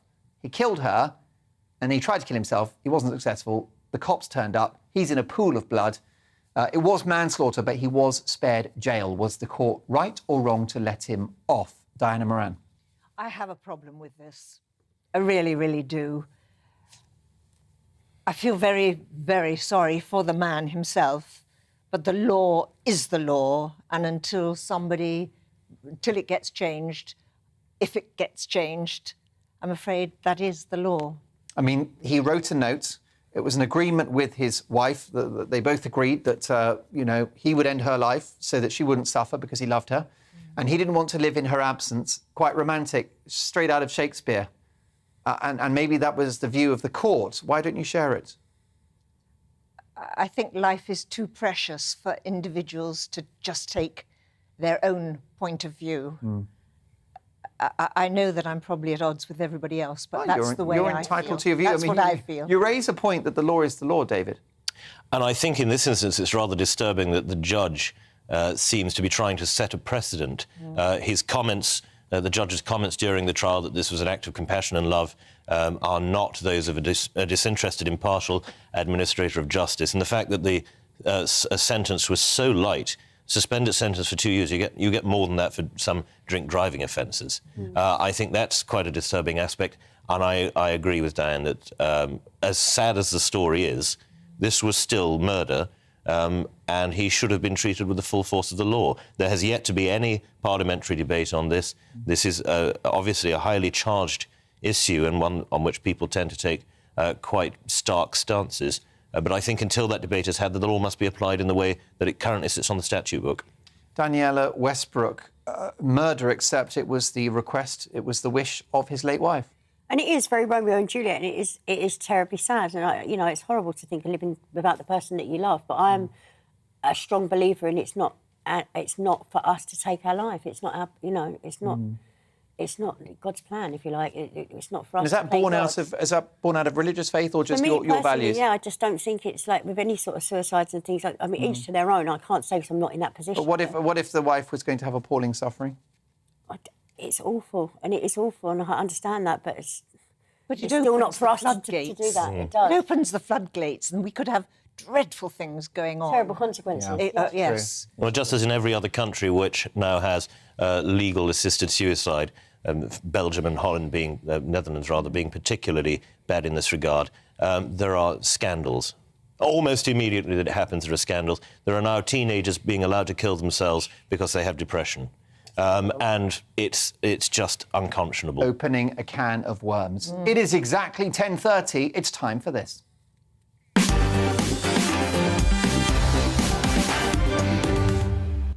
Yes, folks, every Friday, Saturday and Sunday, we bring you a first look at tomorrow's papers at exactly 10:30 sharp with full panel reaction. Let's fly through them, starting, if we can, with the I Weekend. And they're leading with Truss tax cuts mean interest rates of up to 7%, says her economy guru. Tory frontrunner frantically trying to distance herself from Professor Patrick Minford. Interest rates have to go up, and it's a good thing, he says, 2 days after Truss celebrated his endorsement. A normal level is more like 5 to 7%. I don't think it will be a bad thing, says a man that clearly doesn't have a mortgage. Next up, the Daily Star. Happy holidays. Are we nearly there yet? The great summer holiday getaway began yesterday with roads jammed, airports crammed and huge delays at Dover as French border staff decided to stay at home. Absolute travel misery for Brits trying to escape this sceptred isle. Next up, the Daily Express. Exclusive poll shows Britons share Liz Truss's bold vision for the future. Voters back Truss to beat Starmer. Liz Truss's Tory leadership hopes were boosted last night by a poll giving her the edge over Keir Starmer as to who would make the best Prime Minister. Now, there you go. It seems to express there. The mood music for the Express is that they're backing Liz Truss. The Independent next. I want to play meaty, weird characters, says Daisy Edgar-Jones. No, me neither. Great summer getaway brought to a standstill. Disruption to last for days after 6-hour queues to cross the Channel. The busiest holiday weekend of the year was plunged into chaos yesterday as families were forced to wait up to 6 hours at Dover due to woefully inadequate border control staffing, with delays expected to run into early next week. The Daily Mirror. Paddy, we have split up. Really sad news there. The very talented comedian and TV presenter Paddy McGuinness has split up with his wife, Christine. We understand they've had marriage troubles. It seems that they are now separated. We wish them both well. Summer getaway hell, holes chaos. France accused over 6-hour delays at port. Airports are rammed as Brits head for breaks. Fuel cost protesters cause motorway jams. Blimey, it doesn't rain, but it pours. Next up, The Times. Britain facing national emergency, says Sunak. Leadership hopeful warns of crises in the economy, NHS and illegal migration. Is he the man to fix it? There's the question. Daily Mail next. Families hit by travel chaos as summer break starts. 7-hour gridlock, say the Daily Mail. Airports choked by hold-ups. Wish you weren't here. I think that's the headline of the day. Well done, Daily Mail. Also, quite like this front page story, we'll come back to it. Is there a sudden froideur between Posh and her new daughter-in-law? Is it important that you get on with your mother-in-law? We'll discuss that shortly. Meanwhile, in the Daily Telegraph, Truss tells France to fix holiday travel chaos. Paris blamed for 6-hour queues at Dover as port chief warns of disruption all summer. And UK's health spending costs £10,000 per household. Let's get full panel reaction now. The Green Goddess herself, Diana Moran, broadcaster and TV legend. We've also got the historian and political commentator David Oldroyd Bolt, and soap actor, reality star, and I would argue British national treasure Daniela Westbrook. I love you, Mark. Oh, it's all true. And look, this is a nightmare for people, Daniela, trying to get out of the country and start their holidays. I know, and everybody's waited so long to get away, haven't they? This is like the year that everyone's saying, OK, it's safe and we can get away. And we just knew that England couldn't cope with the heat. We couldn't cope with everyone trying to leave the country. We can't cope with the rain. We can't cope with anything. And we decided to blame it all on France. Well, I mean, there's the question. Do you not think it's their appalling lack of service at the border that's the issue? Lack of customs staff? Well, when in doubt, blame the French. It usually works. But I think it is. And they seem to have a curious border that, on the one hand, won't let anyone in. That is us. And on the one hand, lets everybody out to come to us. So I'm not entirely sure that the French are playing with a straight... traffic, isn't it? Yeah, they're not really playing with a straight bat on this one. And they clearly don't need our holiday money. So I suggest everybody goes to Italy and Spain. Well, I think I wouldn't mind punishing them for this. I mean, joking apart, is this punishment for Brexit, or is that? I think that's not an uncynical view. I think there's a great possibility that this could well be one in the eye for the Brits in return for leaving their protectionist club. Punishment for Brexit, do you think? Cancelling our holidays, Diana? I'm not sure about that, but what I am amused about is that there are 3 headlines here, all with Truss, and another one with Ricky as well. Yes. As well as, of course, all the chaos that everybody is going through. So chaos all round. Well, I think you're absolutely right, and you've taken us nicely into the race for number 10. And I noticed there positive headlines in the Express for Liz Truss. Voters back Truss to beat Starmer. Now, this is based on a poll, but I think the Express seemed to be leaning in to Liz Truss. Previously, of course, they were very Boris-friendly, so I think we can put 2 and 2 together there. Yeah. That the Express look like they're throwing their weight behind Truss. She seems, Diana, to be the choice of the Tory right. She does seem to be, doesn't she? She's not necessarily my choice. I'm just sort of wavering between them all the two of them at the moment. But it just struck me that she had made 3 of the papers here. Yeah, I mean, she's making all of the populist And he's noises. only made 1. Yeah, and of course the headline that relates to Rishi Sunak is in the Times. It's important, but it's quite dry, isn't it? And the headline, whilst I sort of gather it, is Britain facing national emergency, says Sunak. Leadership hopeful warns of crises in the economy, NHS and illegal migration. A lot of policy challenges there, but you've got Liz Truss just saying, look, I'll lower taxes. It's a simpler message, isn't it? Yeah. Although maybe not the message the country needs to hear. I mean, what's your view on this, David? I don't think it's any surprise that the Times is going to support Mr Sunak. He's the establishment candidate, really. He's the continuity candidate for, those in the civil service who like their politicians pliable. He's the continuity candidate for those who just think, let's keep going because obviously this economic policy is working, which it isn't. I think if Liz Truss does distance herself from Patrick Minford, who's a really exceptional economist, it will be a great shame. Because he's right, interest rates have been too low for a very long time. They've been too low since 2008, and it's one of the reasons that we've got rampant inflation now. Because you have far too much money in the system. We've had quantitative easing for 14 years, and then a great boost over the past 2 years of more money in the system. And if we don't raise interest rates, that is not going to go away. I think it's also much better to get the pain out of the way quickly. We saw this in the 80s. I mean, you had many years of loose money, and then you had many years of pain for it. Is it better to grasp the nettle now? But David Oldroyd-Bolt, if you're talking about tough medicine, which I agree with, arguably sort of the Thatcherite policies of the early 80s, which included raising interest rates, it was very painful, but that was to tackle the monster of inflation. We had unemployment at that time as well. But the tough medicine paid off, and by 1987 we had the economic boom. Britain was a global, political, diplomatic, economic and military powerhouse. We even won a war. We're lucky that we don't have high unemployment. We've got lots of other problems.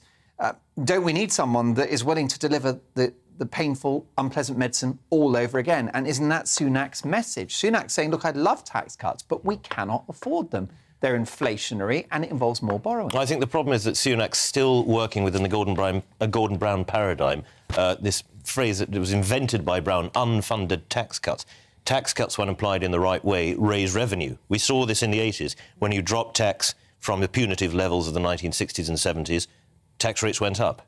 And I think this could well be the case again. But this would be unprecedented because we'd be borrowing money to give tax cuts. Well, this is what Liz Truss has said, and on that part of her prospectus I have to disagree with her. 30 billion, I think. And I think Patrick Minford would possibly disagree with that as well. I haven't. So how do we pay for those tax cuts? Well, that's the point, is that they would pay for themselves if enacted in the right way. In economic growth? I think so. In economic growth, in greater employment, in greater spending here. They're cost neutral? Well, they should in fact be revenue raising. If you drop corporation tax and encourage businesses to move here and establish themselves here, to employ people here, to pay national insurance contributions here, to pay any tax associated with business, because it's at a competitive rate. This was supposed to be what Brexit achieved.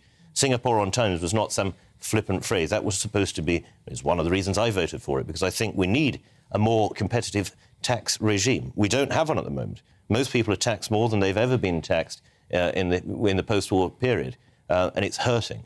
And if you, I think, drop taxes, personal taxes and corporation taxes, for instance, why have we still got VAT on fuel? If at a time when people are struggling to fill their tanks. That is inflationary, in fact. That is entirely inflationary. At a time when families can barely afford to fill their cars, at a time when haulage companies can't afford to get the trucks on the road that would mean that supplies were delivered to supermarkets and that the cost of groceries went down, it seems to be absolutely absurd that Chancellor, Mr Sunak, is not even considering this. This was a tax cut that both Michael Gove and Boris Johnson talked about in the run-up to the Brexit referendum in 2016 as being one of the first that we could get rid of. That's an entirely European-imposed tax, and it is absolutely regressive. Dianella, I'm going to come to you, but Diana Moran, just 2 weeks ago, Dominic Lawson, writing in the Daily Mail, said his own father, the very successful Chancellor of the 80s under Margaret Thatcher, said Thatcher would have supported Rishi Sunak because of his unwillingness to borrow more money to pay for tax cuts the country can't afford. I would agree with that. Would you? So that inclines you towards Sunak for the fiscal prudence. Yes. I mean, Sunak is trying to define himself as Thatcherite, and I think he gave a soundbite just yesterday in which he said the word Thatcherite 4 times in about one sentence.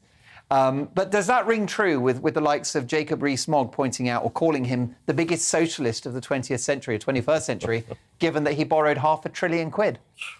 It's a very tricky one. I really don't know the answer to it. I should be very interested to see how it plays out. But if you were Prime Minister, you would not do the tax cuts for now, based on what you know? No. Daniela, what do you think? I haven't got an absolute clue, if I'm honest. I don't know because I'm not sure anyone does. No, I don't think anybody does anymore. It's like we just keep printing money, and our pound just keeps getting weaker and weaker and weaker, and it's just we want to encourage people like David said to come here and put their business here and give us work and do and make Britain great again. Yeah, I mean, what do you think about the cost of living crisis? Have you seen it Hugely, Yeah. hugely. I just think, people you know, Europe, family members, what they're going through? Of course. And after living in Europe for so long, like in different France and Spain and places like that, coming home here, the cost of living here is extortionate. Yeah. Just on a weekly shop, it's ridiculous. And the issue is that, it's going to get worse, isn't it, going into winter? I think it's going to get a lot worse. Yeah. I know that the government have just given out everybody this £300 cost of living rises that they've been giving out to people on universal credit and stuff, which is great, but that doesn't really cover a month for some people. In a few months' time, whoever is our Prime Minister may have the biggest challenge since the war. I think so. Because we've had this sort of medical crisis, but we were able to borrow with abandon, which I've got to say I have been advising against for 2.5 years, but here we are. But they won't be able to do that anymore. It'll just be the economic crisis, which is a perfect storm of inflation and high taxes, a stagnant economy. So the issue, Daniela, is we're going to need a Prime Minister with character, somebody that doesn't wobble under pressure. We need somebody that's going to stay firm and stay strong and stick to the not lose their bottle, right? Yeah. Who is that? Is that Sunak or Truss? I think it is Sunak, if I'm honest. Why do you say that? I just think he's stronger. I think he's more personality. I think he sticks to his guns a bit more, and I just think he's more focused. My goodness. My personal opinion. Look, it is all about opinions. Can I have a quick word, Diana Moran, on some frost, allegedly in the Mail, between Victoria Beckham and her new daughter-in-law, who's called Nicola Peltz. She's, of course, married to Brooklyn Beckham. And the Mail write about a little frostiness between the two. That relationship, a woman and her mother-in-law, can be a tense one, can't it? It could be, but I have to say, in my instance, it's always been a really, really nice one. Yeah. And so I can't quite understand it. There's sometimes competition between a mother-in-law and her daughter-in-law, don't you think? No, never. I always think, Diana, there's respect wait a minute, between but them. don't the mums often think that girl's not good enough for my No, boy? not at all. Not at all. No, I don't think mother. David, is your mum still around? My mother is very much around. I bet yes. she's fiercely protective of you, isn't she? Any partners that turn up? Well, yeah, but I doubt there are many. I think it's a perfectly natural thing for a mother to want to protect her children, and particularly to be protective of sons. But I mean, crikey, who cares really about the Beckhams? I do. I just find it totally irrelevant. I like Victoria Beckham. I think she gets a really bad rep, and I think she'd be a wonderful person to have as a mother-in-law. And I just think people give her a bad time. I think she's going to have an attitude with everybody. I saw her in a petrol station a few years ago, and she was just eating a grape. I think she's and wonderful. She was very beautiful, and she gave me a lovely smile. She's lovely. So I've never said a word against her since. I think she's great. There you go. What a great mother-in-law that would be. Not an unattractive mother-in-law. I think you can all agree on that one. Lots more to come. Did you know it's Frisky Friday? That's right. Statistically, it's the day most people are likely to have an affair. I do hope you're watching the show and not up to no good. But what are the signs that your partner's having an affair? And is it really the crime of the century? Can you forgive it? We'll discuss that. Plus, another great British game show as well. And your emails. See you shortly.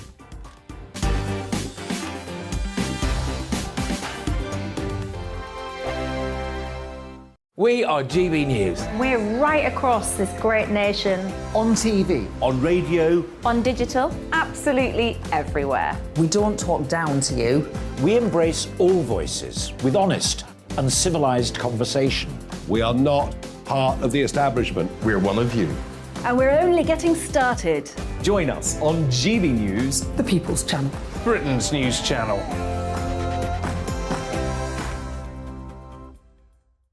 Hi there, it's Stephen and Anne.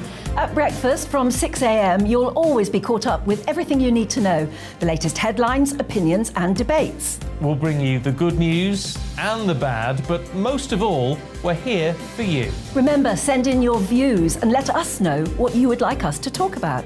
That's because we're your news channel. And every morning at 6 a.m, it's breakfast on GB News. My name's Tom Harwood and join me 9:30 a.m. every weekday for The Briefing, your one-stop shop for everything you need to know about what's going on in politics today. I wonder if this is a deal that might need to be like the biscuits in this factory, twice baked. Is there not an opportunity here to win out against the extremes? Tom Harwood, GB News. What are you going to do about it? Things should have been done differently, and they certainly are being done differently. Don't miss it. The Briefing with me, Tom Harwood, 9:30 Monday to Friday on GB News. Where would you like to go? Just take me to the studio, please, mate. You know where you're going. I've got a show to do. Friday Night Feast on GB News, 7 p.m. And it's like nothing you've ever seen before. We take a different angle on the week's biggest news stories. The viewers and listeners set me some absolutely mad challenges to do. We tried to rehome a rescue dog. And yes, there's some other wacky stuff in there as well. I feel like I could take on the world. Well, that's that. Friday Night Feast with me, Patrick Christie's, every Friday, 7 till 9 p.m. on GB News. Be there.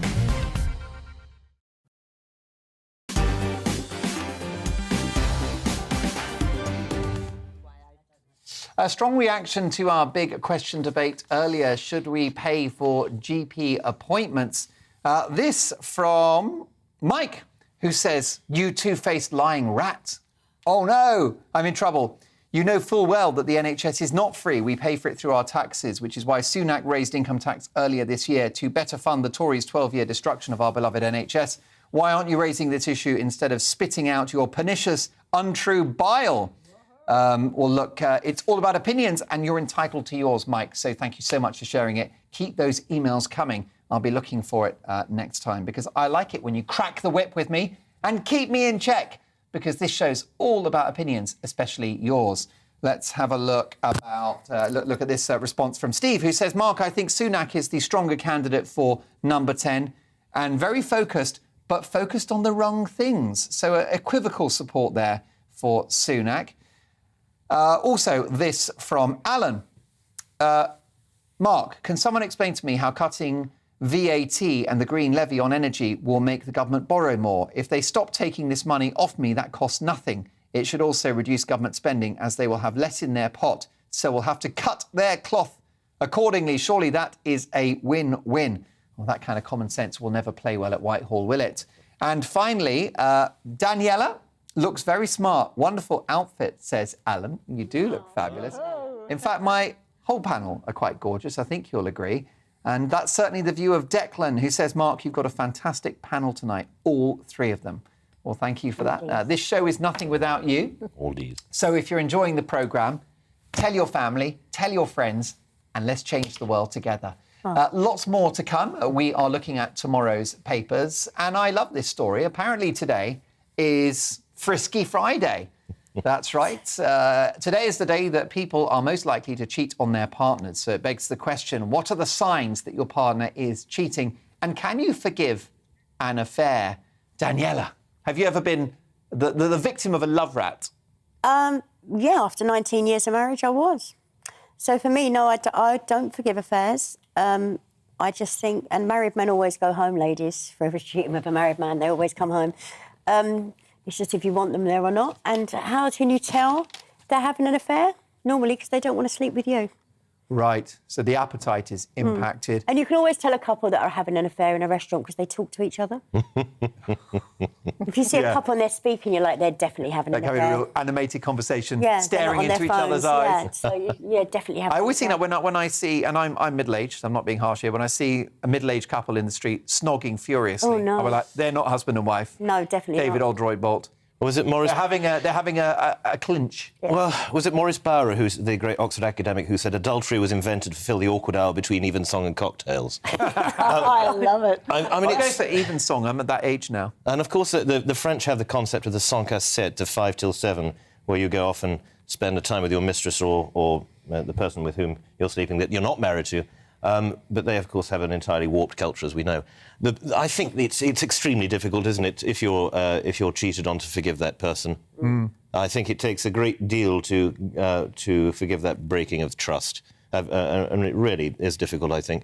I'm not saying it's impossible. There are, of course, many instances throughout history of people managing to forgive, and it is the core message of Christianity, but it's, I think, much harder to do in practice than it is in theory to honour that. Well, my problem, and you mentioned about how it hurts the other person, and my issue is, look, if you want to sleep with other people, then speak to your partner and say, look, I want to get out of this relationship because there's all these other people I fancy. Well, there's that. And then I mean, if that was that situation, if my partner said, look, I'm afraid I've had my head turned, I'd like freedom, please. Be like, OK, well, look, you've kind of cleared it in advance. It'd be very painful, but much less painful than years of lies and deceit. Was that very Bloomsbury idea, it was prevalent in the early part of the 20th century, that you had that sort of open marriage where the core of the marriage was that you stay together, but then, sex was incidental. I think that didn't really catch on, and I should be surprised if it did, because I'm not sure most people could deal with the fact that their husband or wife was sleeping with, anyone they fancied and not really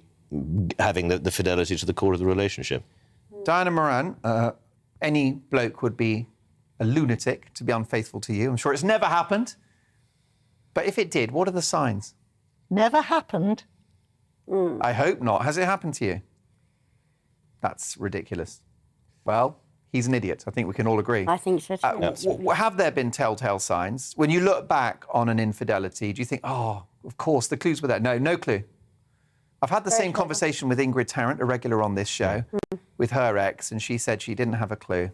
And she was, considered herself a very bright person, just like you. So they're good liars. Not always. Can you forgive? No, I don't think you can. It hurts too much. That's exactly right. It hurts. I think looking back, though, at the children, I think sometimes you wish you had stayed together because it would have made it more stable for the children, but I just couldn't look at that person in the same light. Lack of respect. There you go. Fascinating conversation. Well, it's time now for this.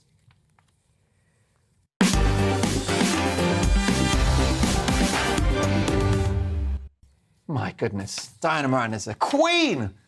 Any bloke would be lucky to have her. Now, I may not have any tattoos, but that doesn't mean other celebrities don't. Following legendary football manager Jose Mourinho talking about getting a tattoo at 59, it's inspired our game tonight. We're going to play a game of Tat Who. That's right, if you're watching on television, and of course my studio panel, I'd like you to identify the famous celebrity from their inking. And let's start with celebrity number one.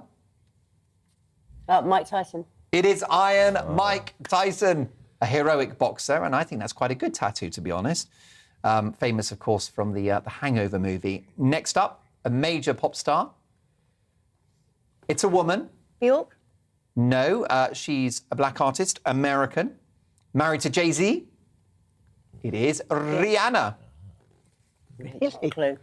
She's not married to Jay-Z. That'll show you how to touch No, on. Beyonce, isn't he? Yeah, that's Beyonce. I do get my stars mixed up. How about another star? And this woman was in Baywatch. Baywatch, Pamela Anderson. You recognise it? I love her. She's there my you go. icon. OK, how about this British pop star who broke America? Famous, it's a bloke, famous for wearing blouses. He's quite androgynous. He's going in one direction. Harry Styles? It is Harry Styles. Really? How about this rather jolly American actress? Angelina Jolie. Let's have a look. It most certainly is. Next up, this family came up earlier in our conversation. David Beckham. Beckham, yeah. Bex's ear, his most attractive organ. OK, how about this star who made his name on the internet, is now worth millions? Justin Bieber. It is the Bieber. Bit too much knowledge there, David Oldroyd-Bolt. 12 years old, David. Straight in there with Bieber as the answer. Is this tattoo a bit of a Gaga outfit? Lady Gaga. Let's have a look. There she is. What about one of the country's best singer-songwriters? Ed Sheeran. Let's have a look. Yeah, it wasn't the tattoo, it was the You're far too quick red at hair this. on his arm I you love recognise. tattoos. Last but not least, has legal trouble recently. Robbie Williams. Robbie Williams. It is Johnny Depp. No. Thanks to my incredible panel. We're back tomorrow at 9. Thanks for your company. Stick around, I'm doing headlines. Hello again, I'm Aidan McGivern from the Met Office. Showers easing overnight, clear spells developing, but further rain is on its way for many this weekend. Not for all. Towards the southeast, it will be mostly dry on Saturday and Sunday, and it will be feeling increasingly warm, if not hot, in places. But across much of the rest of the country, weather systems are moving in from the west, and they'll bring with them breezier and, in places, more showery weather.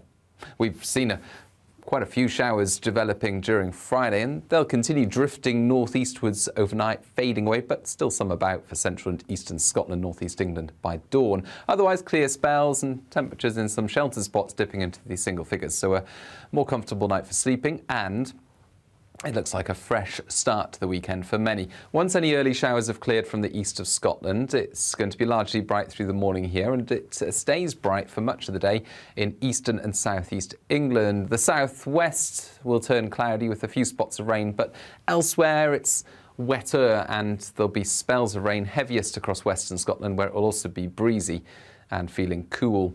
19 to 21 Celsius for Scotland and Northern Ireland, 23 for London and muggy here. And in the southeast, it will stay dry through the night, but elsewhere, further spells of rain move on. Rain on and off throughout much of the night, heaviest across parts of Scotland and Northern Ireland, with dribs and drabs further south, and a muggy night